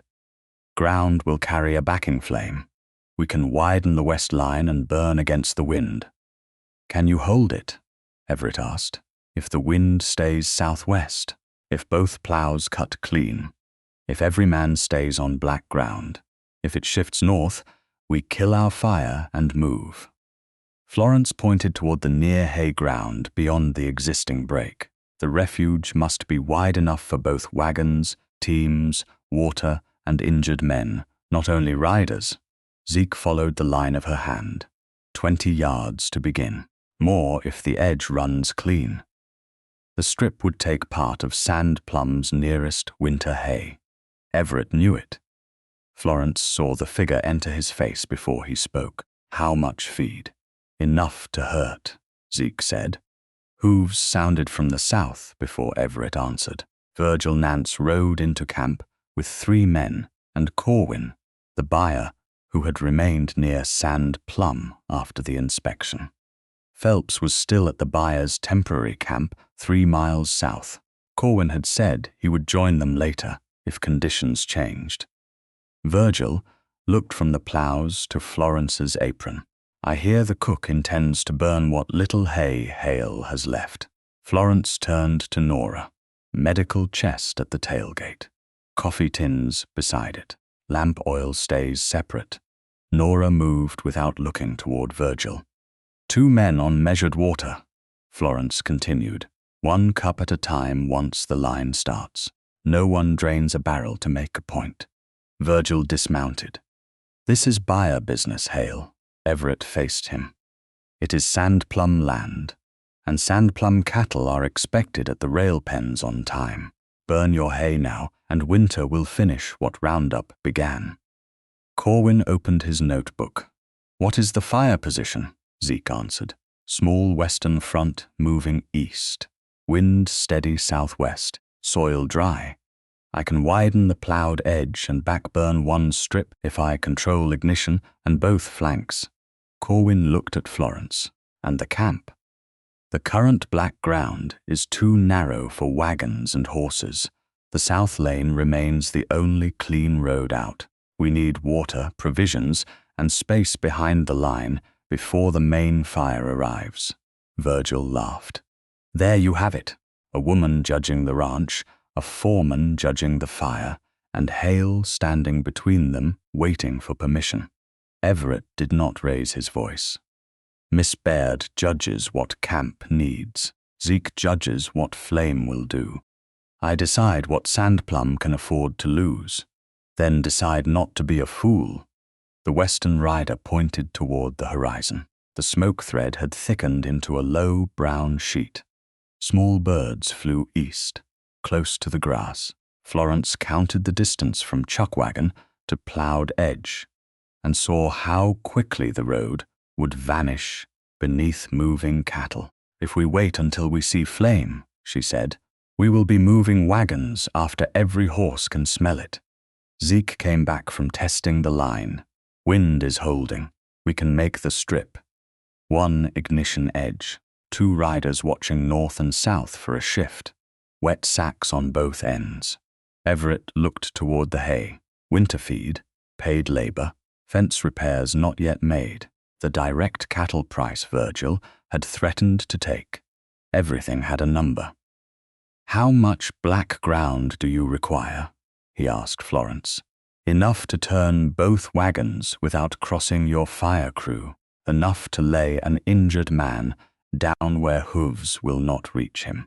Enough that Nora can count every person before anyone moves.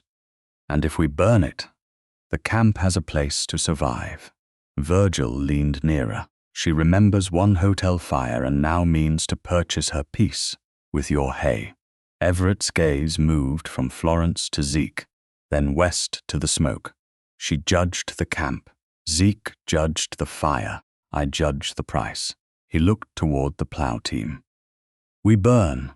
Zeke gave the orders. The first plow widened the western line. A second cut the southern edge of the intended strip. Men soaked sacks from the emergency barrel without touching the covered drinking water. Florence counted assignments aloud. 8 men on the line. 2 riders watching wind. 2 men with wagon teams. Nora at provisions. Everett beside Zeke. Florence at the chuckwagon, where she could see the lane, barrels, and every man returning. Corwin sent one of his riders south toward Phelps's inspection camp. "Tell him the main front is moving," he said. "Bring him if the wind turns." Virgil stayed mounted, close enough to criticize and far enough to remain clean. Zeke twisted dry grass around the end of a shovel handle and lit the western edge. Flame caught low, leaned away from the wind, then crawled back toward standing hay. Men struck out sparks that ran sideways. Smoke rolled west over fresh black earth. "Hold the south edge," Zeke called. "No man crosses the burn." Florence watched the water level, 1 sack at a time. Re-wet before the cloth dries through. The strip widened foot by foot. Hay curled dark and vanished. Heat tightened the old scar along Florence's cheek. She stayed where the full camp remained visible. A gust pushed smoke over the wagon. Nora covered her mouth with damp cloth and kept packing food. "Count," Florence said. Nora pointed as she named them. 12 in sight, mister. Hale is behind the north plow." Everett emerged through the smoke with one arm raised. 13. Nora finished. The main wildfire appeared over the western ridge near noon, a low orange line beneath thick brown smoke. It moved faster than the backing flame had moved. Zeke ordered sand plums burn killed. Men smothered the last tongues and stepped onto black ground. Florence had the teams turned toward the southern road, but kept them in place. "No wagon moves unless I call it." The approaching fire entered taller grass with a sound like canvas tearing. Flame raced east, reached the prepared strip, and broke. Sparks crossed the first edge. Men crushed them under wet sacks. One landed beside the wagon tongue. Nora smothered it before rope caught. The larger flame searched along the black ground, found no fuel, and collapsed into smoke and scattered fire among isolated clumps. Camp held. The chuck wagon canvas remained whole. Most of the farther hay survived. Corwin wrote rapidly. Virgil stared across the burned strip. "A lucky wind," he said. Zeke wiped soot from his mouth. "A measured one. This proves nothing."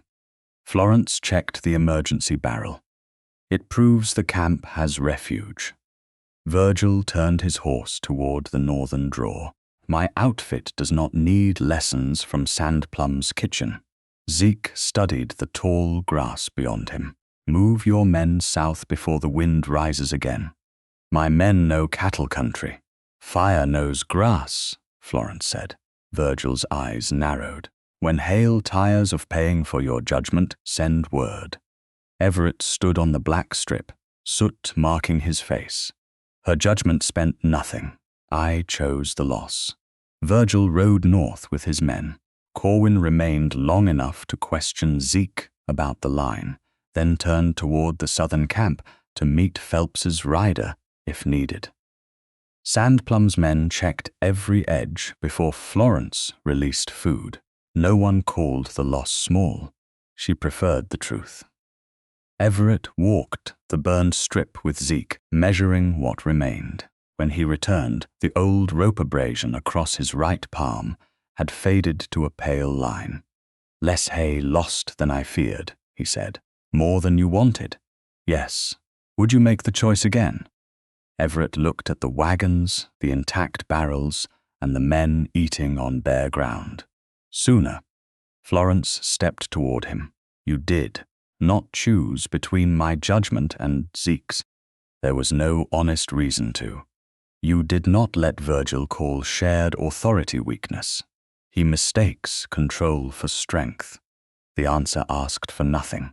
Florence placed her palm against Everett's chest. His heartbeat struck beneath the dust-darkened shirt. He remained still. She slid both arms around him and rested her cheek against him. Only then did Everett hold her, firm and restrained, without drawing her closer than she had chosen.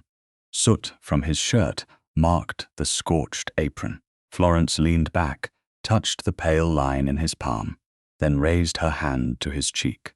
Everett waited. She rose onto her toes and kissed him. Brief, warm, entirely hers to begin. He answered without deepening it, letting her decide when it ended. Florence stepped back with her fingers still near his jaw. Hooves thundered through the southern lane. Corwin's rider came over the rise with his hat gone and smoke behind him. Main fire jumped the northern draw, he shouted. Nance's outfit is in its path. Nance's outfit is in its path. The rider's words struck camp before the echo of Florence's first kiss had left her skin. Everett turned toward the northern draw. The main smoke had thickened there, no longer a low brown sheet, but a rising wall with orange light beneath it. Zeke snatched the field glass from the chuck wagon hook and climbed onto the wagon brace. How many men? He asked. Virgil had 9 with him when I passed. Cattle split near the draw. Wind? Turning north, then east. Florence stepped away from Everett and began counting aloud. 13 Sandplum ranchmen. Nora at the chuck wagon. Corwin's rider in the southern lane. Everyone present. No one missing yet. Nora, open the cold food box, Florence said. Double the wet cloths. Put the medical chest at the tailgate. Nora moved before the rider had finished watering his horse. Florence pointed to 2 men near the reserve barrels. 1 cup per man, unless Zeke orders otherwise. Keep 1 barrel sealed. For Sandplum? One asked. For whoever reaches us alive. Everett looked toward the northern smoke. Zeke? If Virgil brings cattle south, they must enter through the east gap. The southern lane stays clear for wagons and injured men. Zeke turned to 2 mounted riders. Take the black ground west, then swing north along the burned edge. Use red cloth if the route is open, white if flame closes it. Do not cross standing fire. No man is worth losing 2 men to fetch. The riders tied cloths to their saddle horns and left at a controlled gallop. Everett called the remaining hands to move Sandplum's cattle through the southern gap and hold them beyond the near rise. Florence caught his sleeve before he mounted. The kiss between them had lasted only seconds. The work after it belonged to everyone.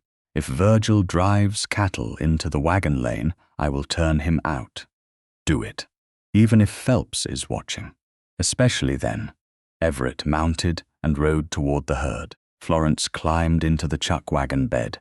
From there she could see the barrels, road, hay ground, black strip, and every person entering camp.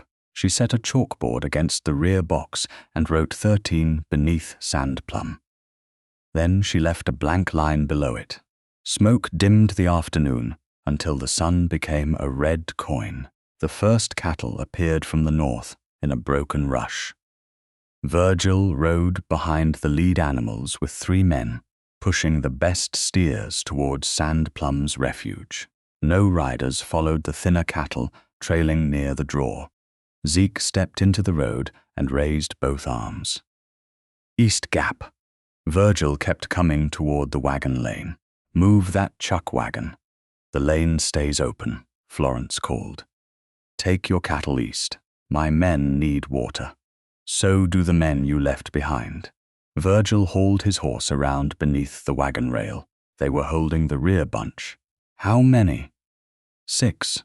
Florence wrote 6 beneath the blank line. Where? North side of the draw. Did you send for them? They know the country. Zeke walked close enough that Virgil had to acknowledge him. The draw is filling with smoke. They can ride around it. Not if the eastern grass catches. Virgil looked toward the cattle he had saved. My best stock comes first. Florence heard Hotel Sable in the sentence. Not the flames. The count.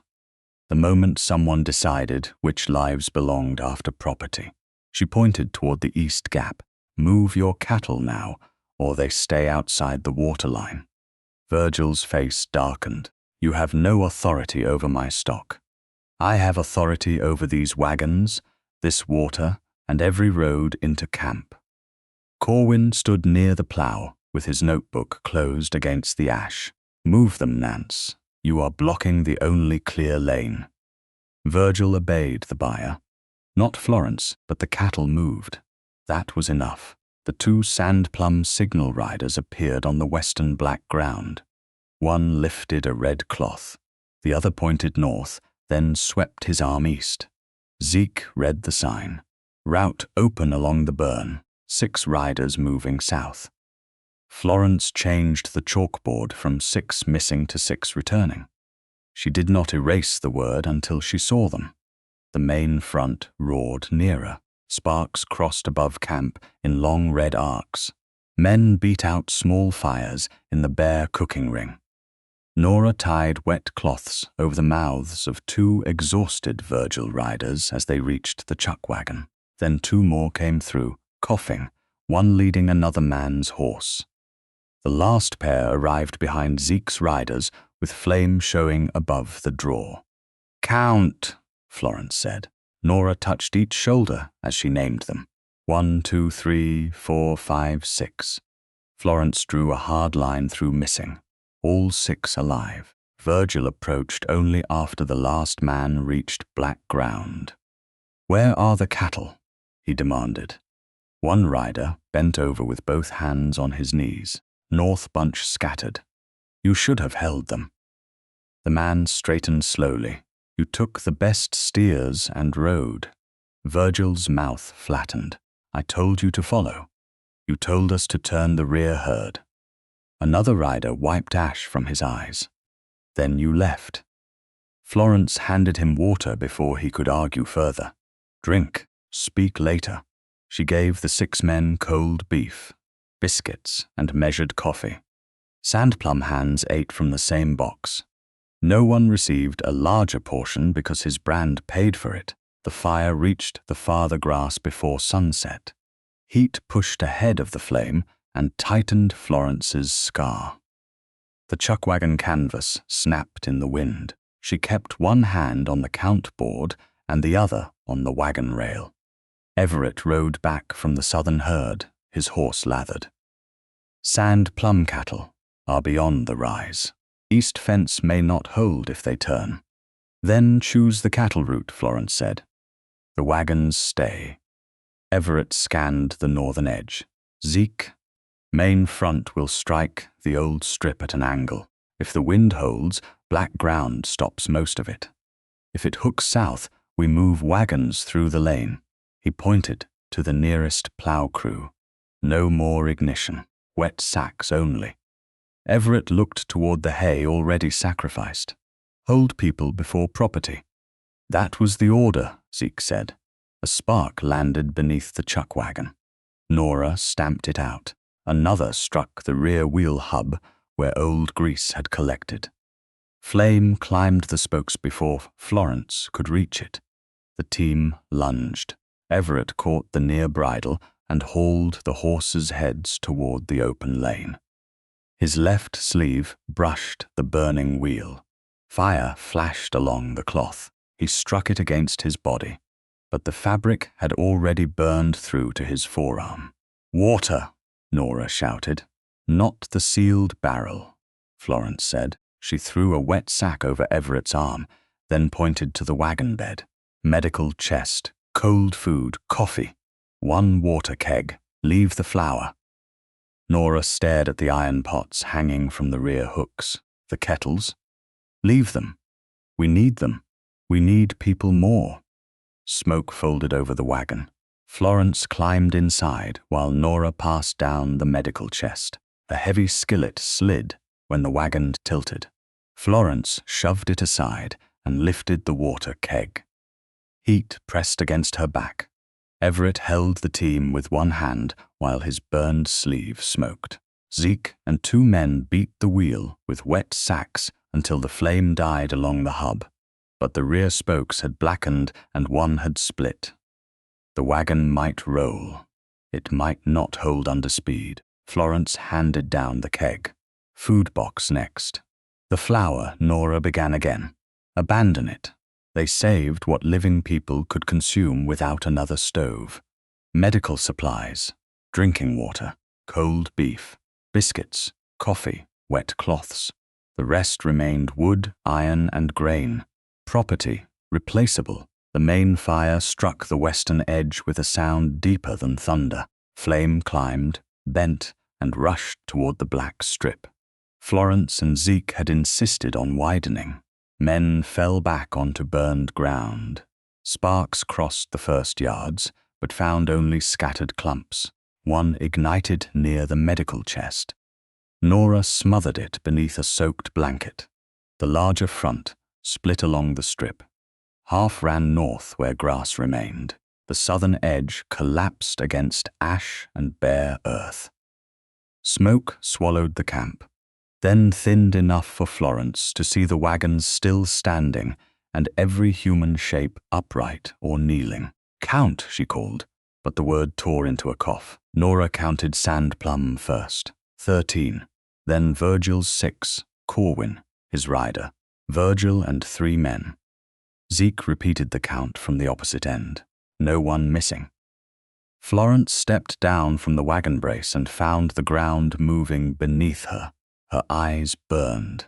Her knees weakened before her boots settled.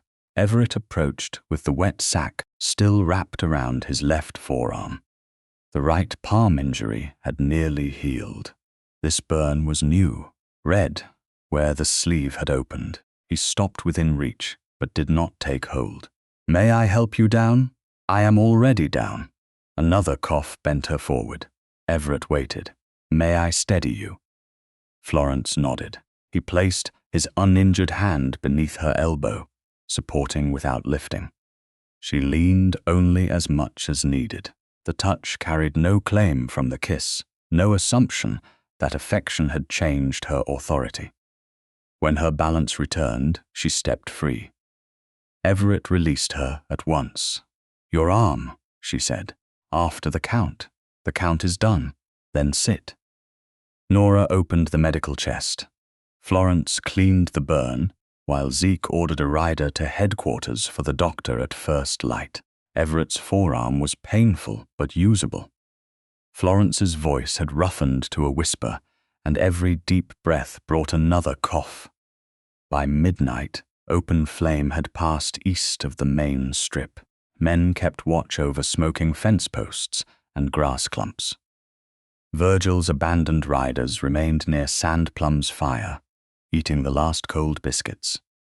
Virgil slept apart beside the cattle he had saved. Near dawn on May 20th, hoofbeats came from the south. Corwin's messenger returned with Phelps from the buyer's inspection camp. Both men dismounted beside the blackened wagon wheel. Virgil reached them first. Hale's cook ordered a backburn that drew the main fire toward my outfit. Florence stood near the tailgate with a damp cloth around her throat. Speaking hurt, before she could answer, one of the 6 abandoned riders rose. "That is not what happened." Virgil turned on him. "You were in smoke. You saw nothing." A second rider stood beside the first. "We saw you take the best cattle and leave us north of the draw." Phelps removed his gloves. Corwin opened his notebook. "No judgments here," Phelps said, "not while men are exhausted and the ground still burns." He looked from Zeke to Florence, then to Everett's wrapped forearm. "Private review at the Garden City Freight Office on May 24th. Bring the written orders, the men who worked the line, and whatever evidence bears on Nance's accusation." Virgil began to protest. Phelps raised one hand. "Bring your version, too." Dawn spread gray over the black strip. Florence had been blamed once for a fire by people who preferred a simple woman to a complicated truth. This time, 6 living men had walked out of the smoke carrying the truth with them. The first man Virgil had abandoned gave his account before the smoke had fully left Sand Plum. But Phelps kept his promise and made no judgment at the fire line. By noon on May 20th, Zeke had sent a rider for the nearest doctor. The 6 rescued men had eaten twice, and the blackened chuck wagon wheel had been braced well enough to reach headquarters at a walking pace. Florence rode inside the supply wagon with a damp cloth around her throat. Her eyes burned whenever wind carried ash through the canvas. Everett sat opposite her, his left forearm wrapped in clean linen and held away from his body. Neither injury was grave. Both demanded time. The doctor reached Sand Plum late that evening, cleaned Everett's burn, examined Florence's breathing, and ordered rest, water, and no long speech until the coughing eased. 3 days, he told her. Perhaps 4, if you insist on arguing. Florence wrote her questions instead. The doctor answered 2 and ignored the 3rd. By May 23rd, Everett could use his burned arm for light work, though lifting a saddle pulled at the skin. Florence could speak in a low, rough voice without losing breath. Nora kept the headquarters kitchen running, not as a girl filling a vacancy, but as an apprentice using the counts Florence had taught her. She dated the flour board, held portions for late riders, and refused to let Zeke take the reserve barrel for washing tack. He accepted the refusal. The old system had survived without Florence standing beside it. That mattered. On the evening before the Garden City review, Florence unlocked her room with the single brass key. The scorched red check apron lay folded inside the valise, loose, soot cleaned from the cloth, but the burned corner still curled and dark. She left it there. The next day would not be won by displaying a wound.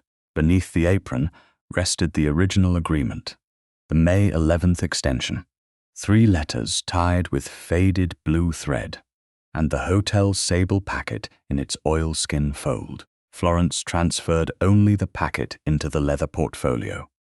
She checked each page, retied the thread, and locked the valise again.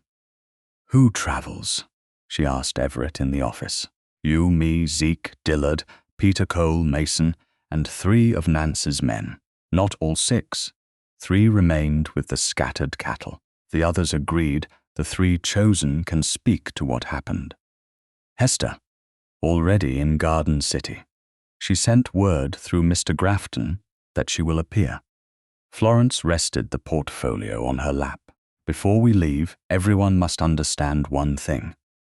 The hotel sable papers answer the old accusation. They do not prove what happened on the prairie. Zeke nodded. The men prove that, and only what they saw. Everett held her gaze. No one will ask you to read names that do not belong to this matter. If they do, I will refuse. Yes, he did not say he would refuse for her. He left the boundary in her hands. They departed before sunrise on May 24th in 2 light wagons. The 24 miles to Garden City required nearly 6 hours. Because Everett's arm could not manage hard jolts and Florence's lungs still tightened in dust, the railroad town announced itself first by coal smoke, then by the whistle of a freight engine and the metallic striking of cars being joined. They entered the freight office shortly after noon. Phelps and Corwin waited at the long desk. Mr. Grafton had cleared the shipping ledgers from one side and placed blank paper before him. Hester stood near the rear window in a dark dress, gloved hands clasped too tightly. Virgil Nance occupied the chair nearest the buyers as though position might restore authority. He rose when Florence entered. "You have made a remarkable production of a range fire."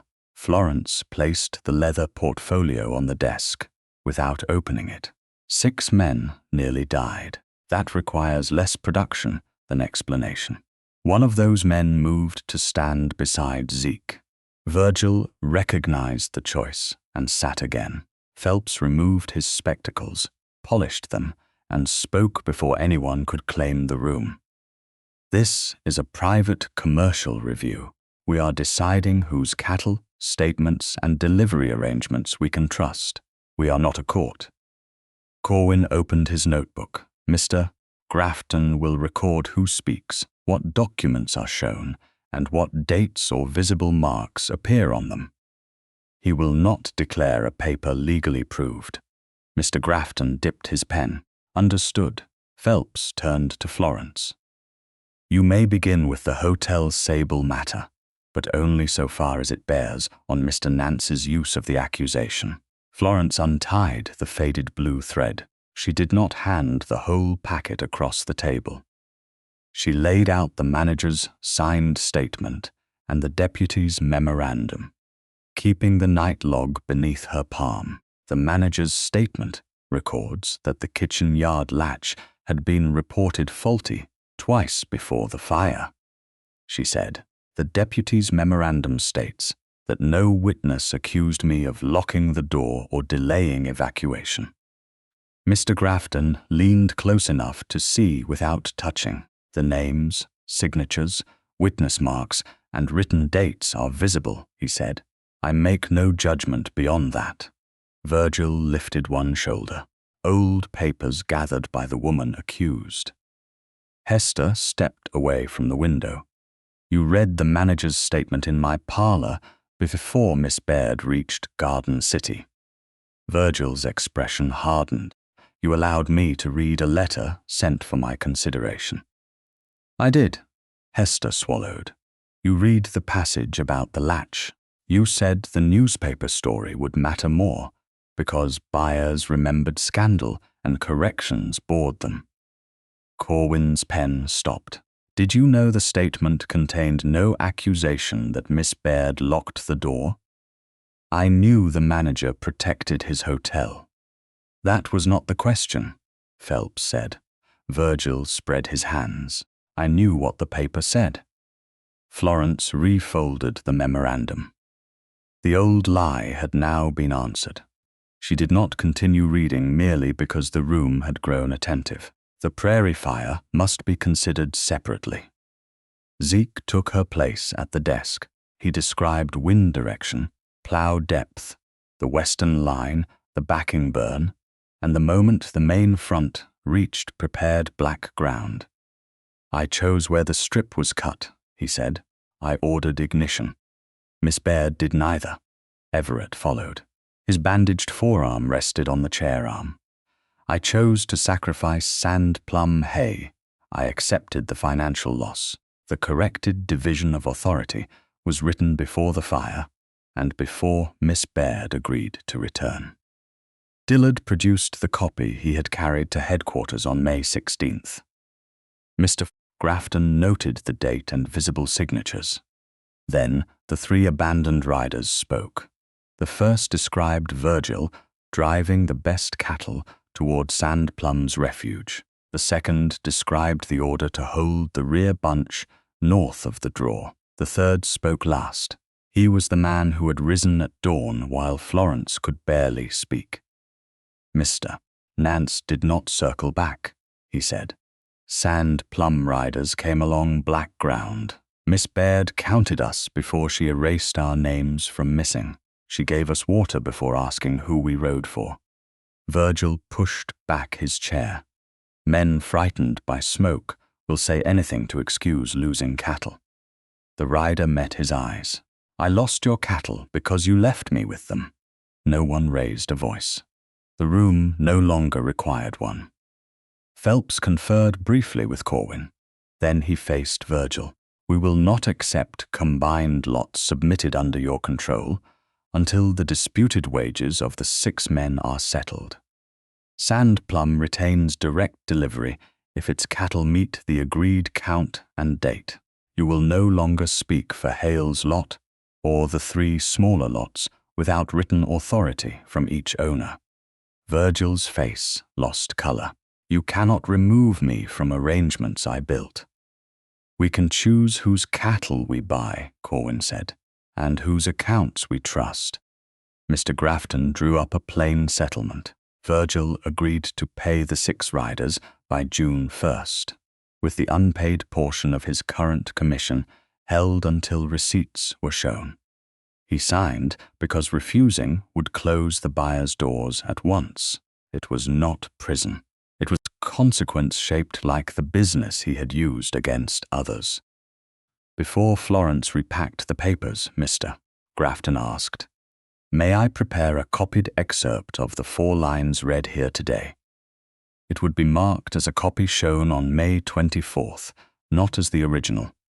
Florence looked toward Hester. For what purpose? Hester answered herself. To post a correction at my boarding house. Only the lines read aloud, Florence said.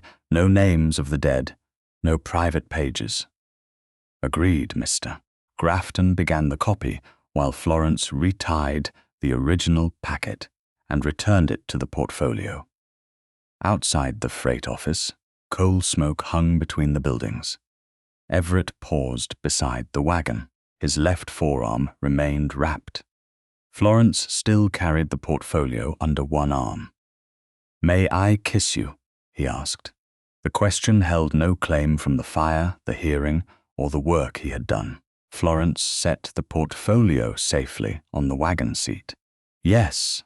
She stepped into the space between them before he moved. Everett touched her waist lightly, leaving room for retreat. Florence raised one hand to his uninjured shoulder and closed the remaining distance. The kiss was deeper than the first, warm with relief but still restrained. He did not pull her against his burned arm. She ended it only after the freight whistle sounded beyond the roofs. Everett rested his forehead near hers without touching. You should hear Tolliver's offer, he said. Even now. Especially now. A hotel boy came running from the railroad platform with an envelope addressed to Florence Baird. Mr. Tolliver requested that she inspect his kitchen on June 6th and discuss the position of kitchen manager. Florence looked from the letter to the open road east. Virgil's lie had lost its authority. Sand Plum had kept its direct chance. Everett had chosen accountability without knowing whether she would remain. For the first time, leaving the ranch would not mean she had been driven away. By June 6th, Florence could cross the Garden City freight platform without strangers turning a newspaper toward her scar. The change was not complete enough to be called kindness.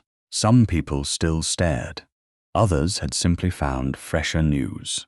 That morning, however, the railroad hotel manager waited beside the kitchen door with a ring of keys in one hand, and a written offer folded inside his coat. Mr.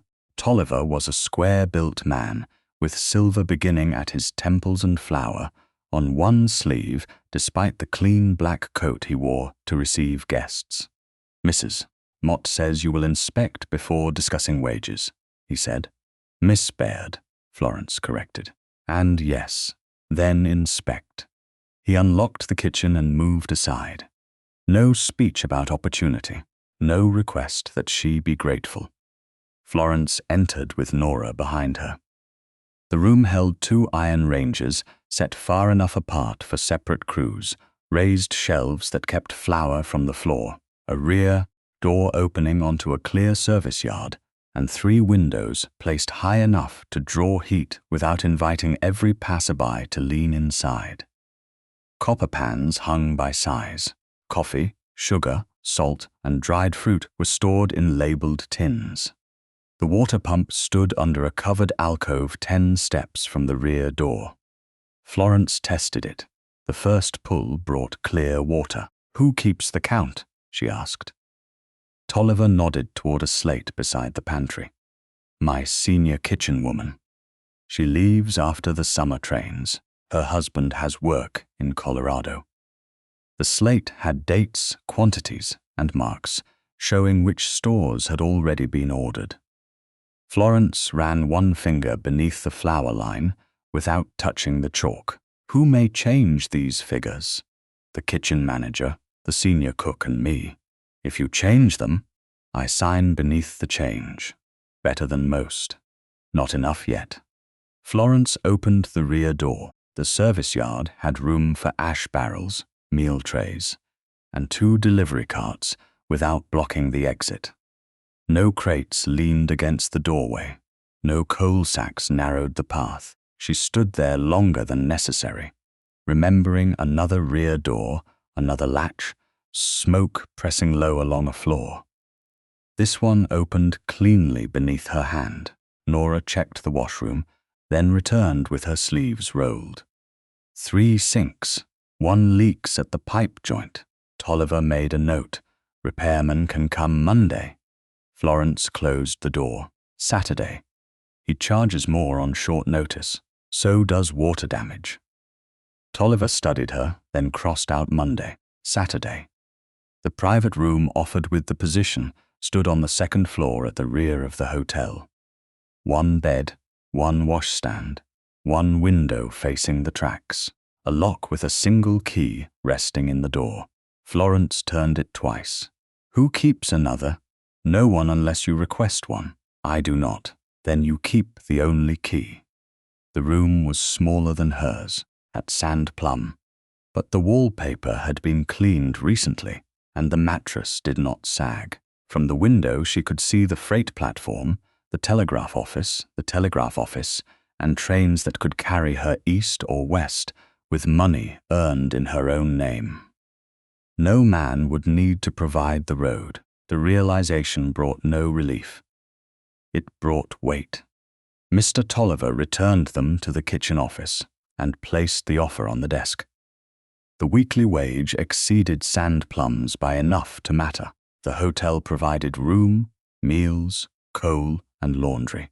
Florence would direct ordering, kitchen staff, train day meal timing, and meal trays sent to guest rooms. She could hire or dismiss workers with Tolliver's written approval. "And Nora?" Florence asked. Tolliver folded his hands. "I need a manager. I did not advertise for 2. She is an apprentice with direct wages. I can take her for 3 weeks during the winter rush." Nora stood beside the desk, face composed. Florence did not answer for her. 3 weeks is not enough to learn hotel ordering," Nora said. Tolliver glanced at her, surprised by the interruption. "It is enough to learn whether you are suited. Then 6 weeks is enough for both of us to know." Florence watched Tolliver weigh the request. 6 weeks, she said, with learner's wages written before she begins. She trains in ordering, dining room counts, train schedules, and meal trays. She is not unpaid help attached to my position. No promise of permanent work. No promise requested. Tolliver tapped one finger against the desk. 4 weeks. 6, 5. Nora spoke before Florence could. 6, and I pay my own boarding if the room is fair. Tolliver's brows rose. Mrs. Mott will give you a fair room. She will give me the same rate as every other laundry worker, in writing. Florence hid a brief smile. Tolliver drew a line through the original term, 6 weeks. Learner's wages. No permanent position promised. Nora read the sentence herself before nodding. Tolliver handed Florence the offer. I need your answer tomorrow. You will have it. Everett waited across the street beneath the freight office awning where he had remained during the inspection. He did not enter the hotel. He did not ask the desk clerk what wages had been offered. His left forearm no longer wore linen, but a pink tender patch showed where fire had burned through his sleeve. When Florence and Nora crossed the street, he rose from the bench.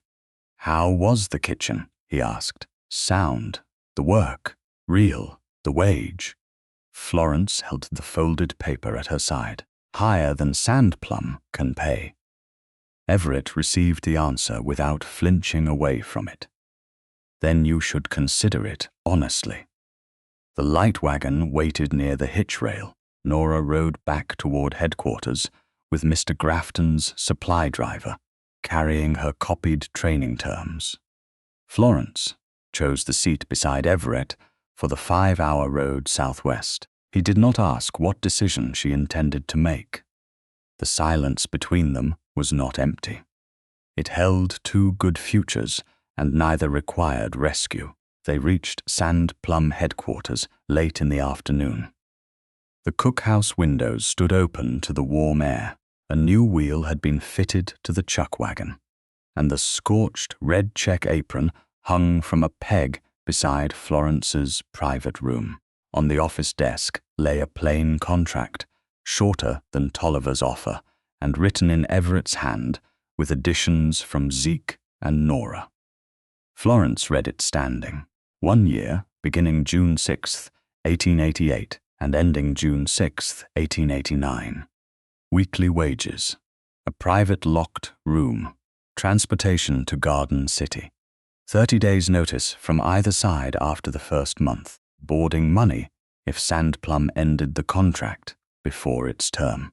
Florence held authority over provisions, kitchen and drinking water, supply wagons, the count of every person in camp, injured placement, and evacuation order. Zeke retained fire lines, ignition, riders, and plow crews. Everett retained cattle routes, property sacrifice, and the financial loss of his own decisions. 2 paid adult apprentice positions were funded beneath the commissary account.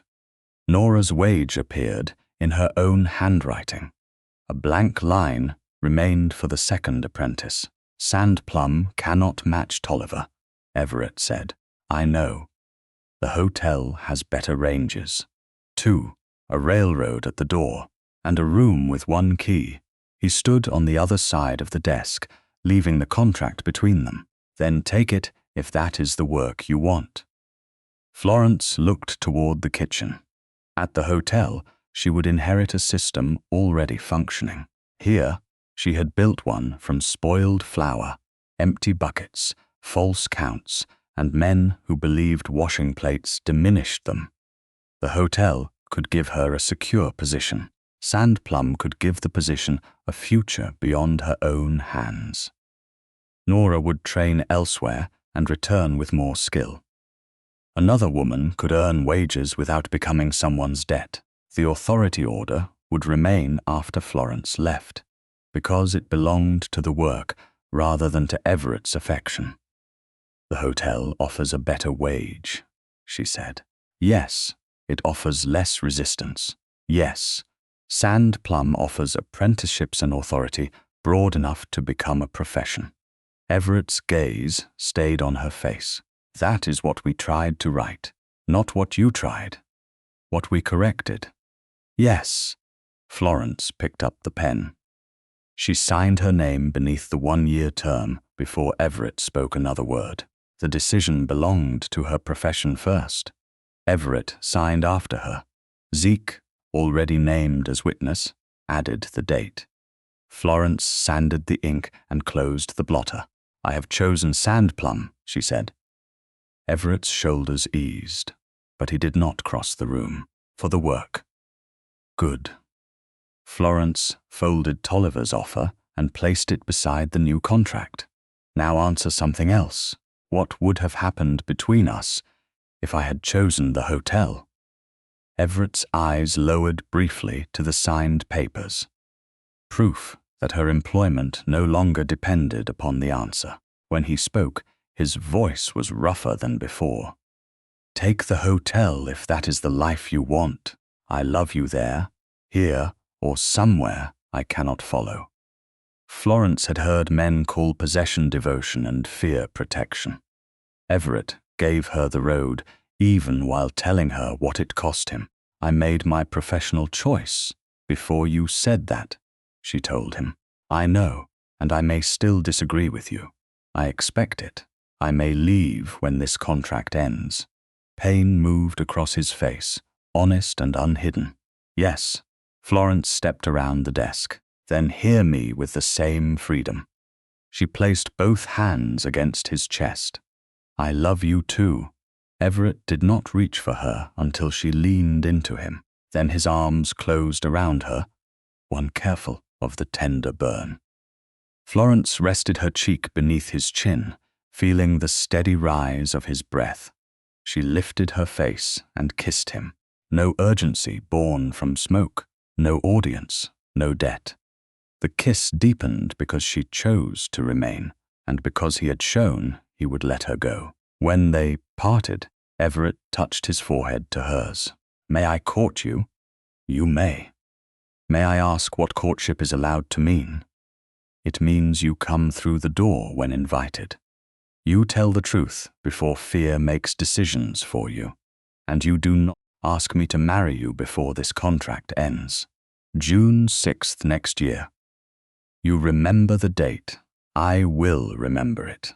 Florence returned to her room and unlocked the valise with the brass key. She removed the hotel sable packet, the 3 letters tied with faded blue thread, the original trial agreement, the extension addendum, the corrected authority order, and the new 1-year contract. Everett brought a small iron-banded chest from the commissary office and set it inside her room without asking for a key. Florence placed the documents within, turned the lock, and slipped the new key into her pocket beside the brass room key. The scorched apron remained outside on its peg. It was not evidence to be hidden. It was working cloth. At supper, Nora served 14 hot portions, 13 sand plum men and 1 for Florence, with her own plate beside them. Everett carried water before sitting. Zeke washed the heaviest kettle. Florence ate while the food was warm. The choice had not given her a home because Everett loved her. It had given her a home because she could leave and had found honest reasons to stay. By September 15th, young grass had begun to cover the black strip west of Sand Plum. June rain had softened the burned ground, and 2 August storms had pushed green shoots through the ash. From the chuckwagon seat, Florence could still trace the line where fire had stopped, the prairie remembered without remaining ruined. Nora drove the final mile into Roundup camp while Florence checked the load behind them. Flour sacks stood on boards above the wagon bed. Coffee occupied its own divided box, safely away from lamp oil. The medical chest rested beside 2 covered water kegs. Clara Voss sat on the rear bench with a pantry slate against her knees, reading the supply figures for the 3rd time. At 29, Clara had spent 4 years in a Garden City laundry that paid part of her wages in room credit and called the balance a favor. Sandplum paid her in money. Directly. 3 sacks of flour, Clara said. 1 opened, 2 sealed.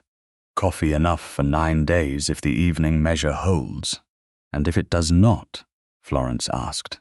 Clara checked the note beneath the count. We record the difference before ordering more. Nora smiled without turning from the team. She asked you the same question 6 times my first week. 7, Florence said. You changed your answer once.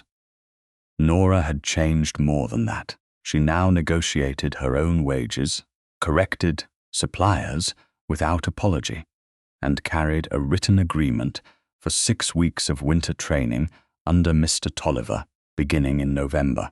The railroad hotel would teach her train day ordering, dining room counts, and the timing of meal trays sent upstairs. Sand Plum would keep her position open until she returned. No debt, no unpaid trial, no promise disguised as obligation. Clara pointed toward the western rise. Riders. 15 Sand Plum men appeared behind a slow-moving line of cattle returning from the northern pasture. Dust rose around horse legs and steer horns, but the men kept the herd broad rather than crowding the road. Florence counted them as they crossed the rise. 15. Everett was not among them. He had gone south that morning to inspect fence washed loose by the last storm and was expected before supper.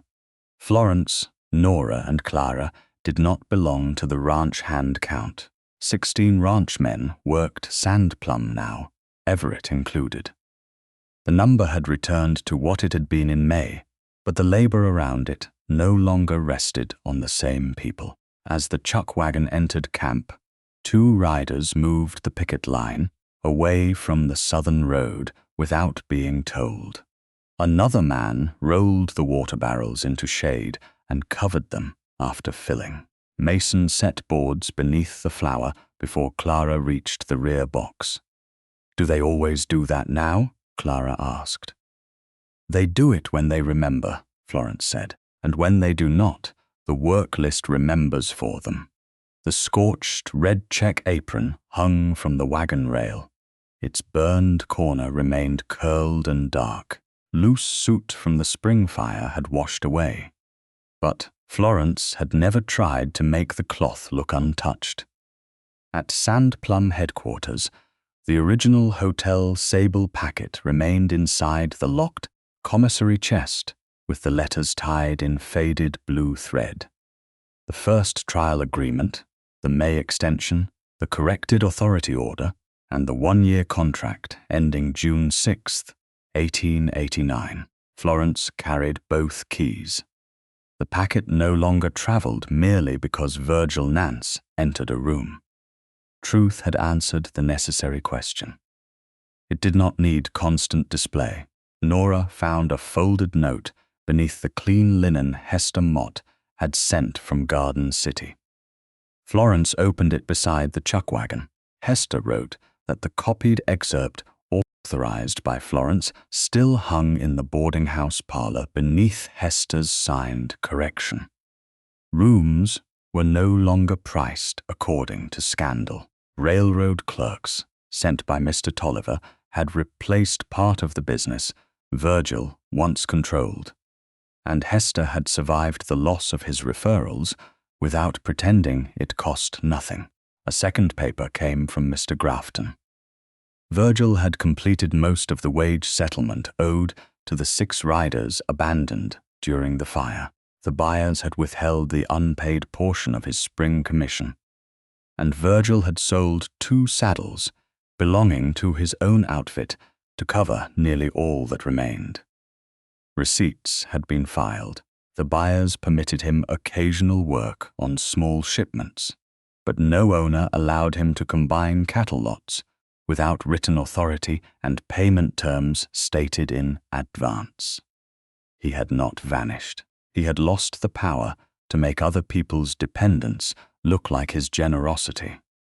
Florence folded both papers and placed them in the chuck wagon ledger box. The original evidence remained at headquarters. These were only consequences. The 15 returning men washed before food. two were sent back to tend a lame horse near the North Creek. Florence marked them late on the meal count and covered their portions before the first skillet reached the table. Clara watched her write 16 beside ranchmen, then 3 beneath kitchen crew. 20 plates, Clara asked. 19 until Mr. Hale returns, Florence said. His portion stays covered, and the 2 riders included in the 16. Clara corrected her slate. No person existed twice because he returned late. Everett arrived while the first table was being served, riding alone from the south fence, with mud dried along his boots. The burn on his left forearm had faded to a pale mark. His right palm showed only the thin line left by the rope abrasion. Florence had treated in May. He dismounted, watered his horse, and carried a crate of clean cups from the supply wagon without approaching Florence first. Work before affection. Not because affection mattered less, because neither of them used it to avoid what needed doing. South fence, Zeke asked. 2 posts gone. 1 brace loose. We can repair it tomorrow. Everett set the cups beside Clara. Who has wash duty? You have the first kettle, Clara said, after checking the list. Everett nodded as though an apprentice assigning work to the ranch owner required no special comment. Florence served him only after the 2 late riders returned with the lame horse and washed at the barrel. All 16 ranchmen sat before anyone began eating. Nora and Clara took their own hot plates. Florence sat while the food still steamed. Everett waited until she raised her fork. The practice no longer drew attention. That was the victory. After supper, men carried plates to the wash bench. Everett rolled his sleeves and took the heaviest kettle. Zeke dried tin cups. Mason scrubbed the skillet he had once expected a cook to clean after feeding him. Clara stood beside Florence at the pantry slate, balancing the supper count against what remained. 1 biscuit missing, Clara said. Check the late rider cloth. The biscuit lay wrapped there, saved but not needed after 1 rider declined a second portion. Clara added it to the morning count instead of accusing waste or theft. Florence approved with a nod. Dusk settled over the black strip. The young grass turned dark green beneath the fading sky. Everett finished the kettle, rinsed his hands, and joined Florence near the chuck wagon rail. He did not place an arm around her in front of the crew as proof of possession. He stood beside her, close enough that their sleeves touched when the wind shifted. "Can you still cook for a whole outfit?" he asked. Florence glanced toward the wash bench, where 16 men were cleaning what 16 men had used. "I can, but the whole outfit knows how to wash its own plates now." Everett laughed once, low and warm. Then he bent and kissed her temple. Familiar affection, no urgency, no question hidden inside it. Florence slipped her hand into his. She initiated the hold, and his fingers closed around hers without pulling her nearer. "You remember our date?" she asked. "June 6th. Not before. Not before." He had nearly 9 months left before he could raise the subject of marriage, and he did not count the delay as punishment. The open future belonged to both of them. Behind the wagon, Nora told Clara about the hotel ranges she would learn to manage in November. Zeke argued with Mason over whether the lame horse needed a day or 2. Men stacked clean plates where Florence had marked the shelf. No town gathered to applaud. No newspaper printed a grand correction. Sand Plum simply functioned differently because Florence had entered it, refused what diminished her, and stayed only after staying became free. Everett released her hand when she reached for the apron. The red check cloth lifted from the rail, the burned corner brushing her palm. She tied it around her waist. Beyond camp, young grass covered more of the black strip with every week, but the line remained visible beneath it. Healing had not erased the fire. It had made new growth possible on ground that had survived. Florence turned back toward the chuck wagon where the work was waiting. Her work, and no one mistook that for belonging to anyone else.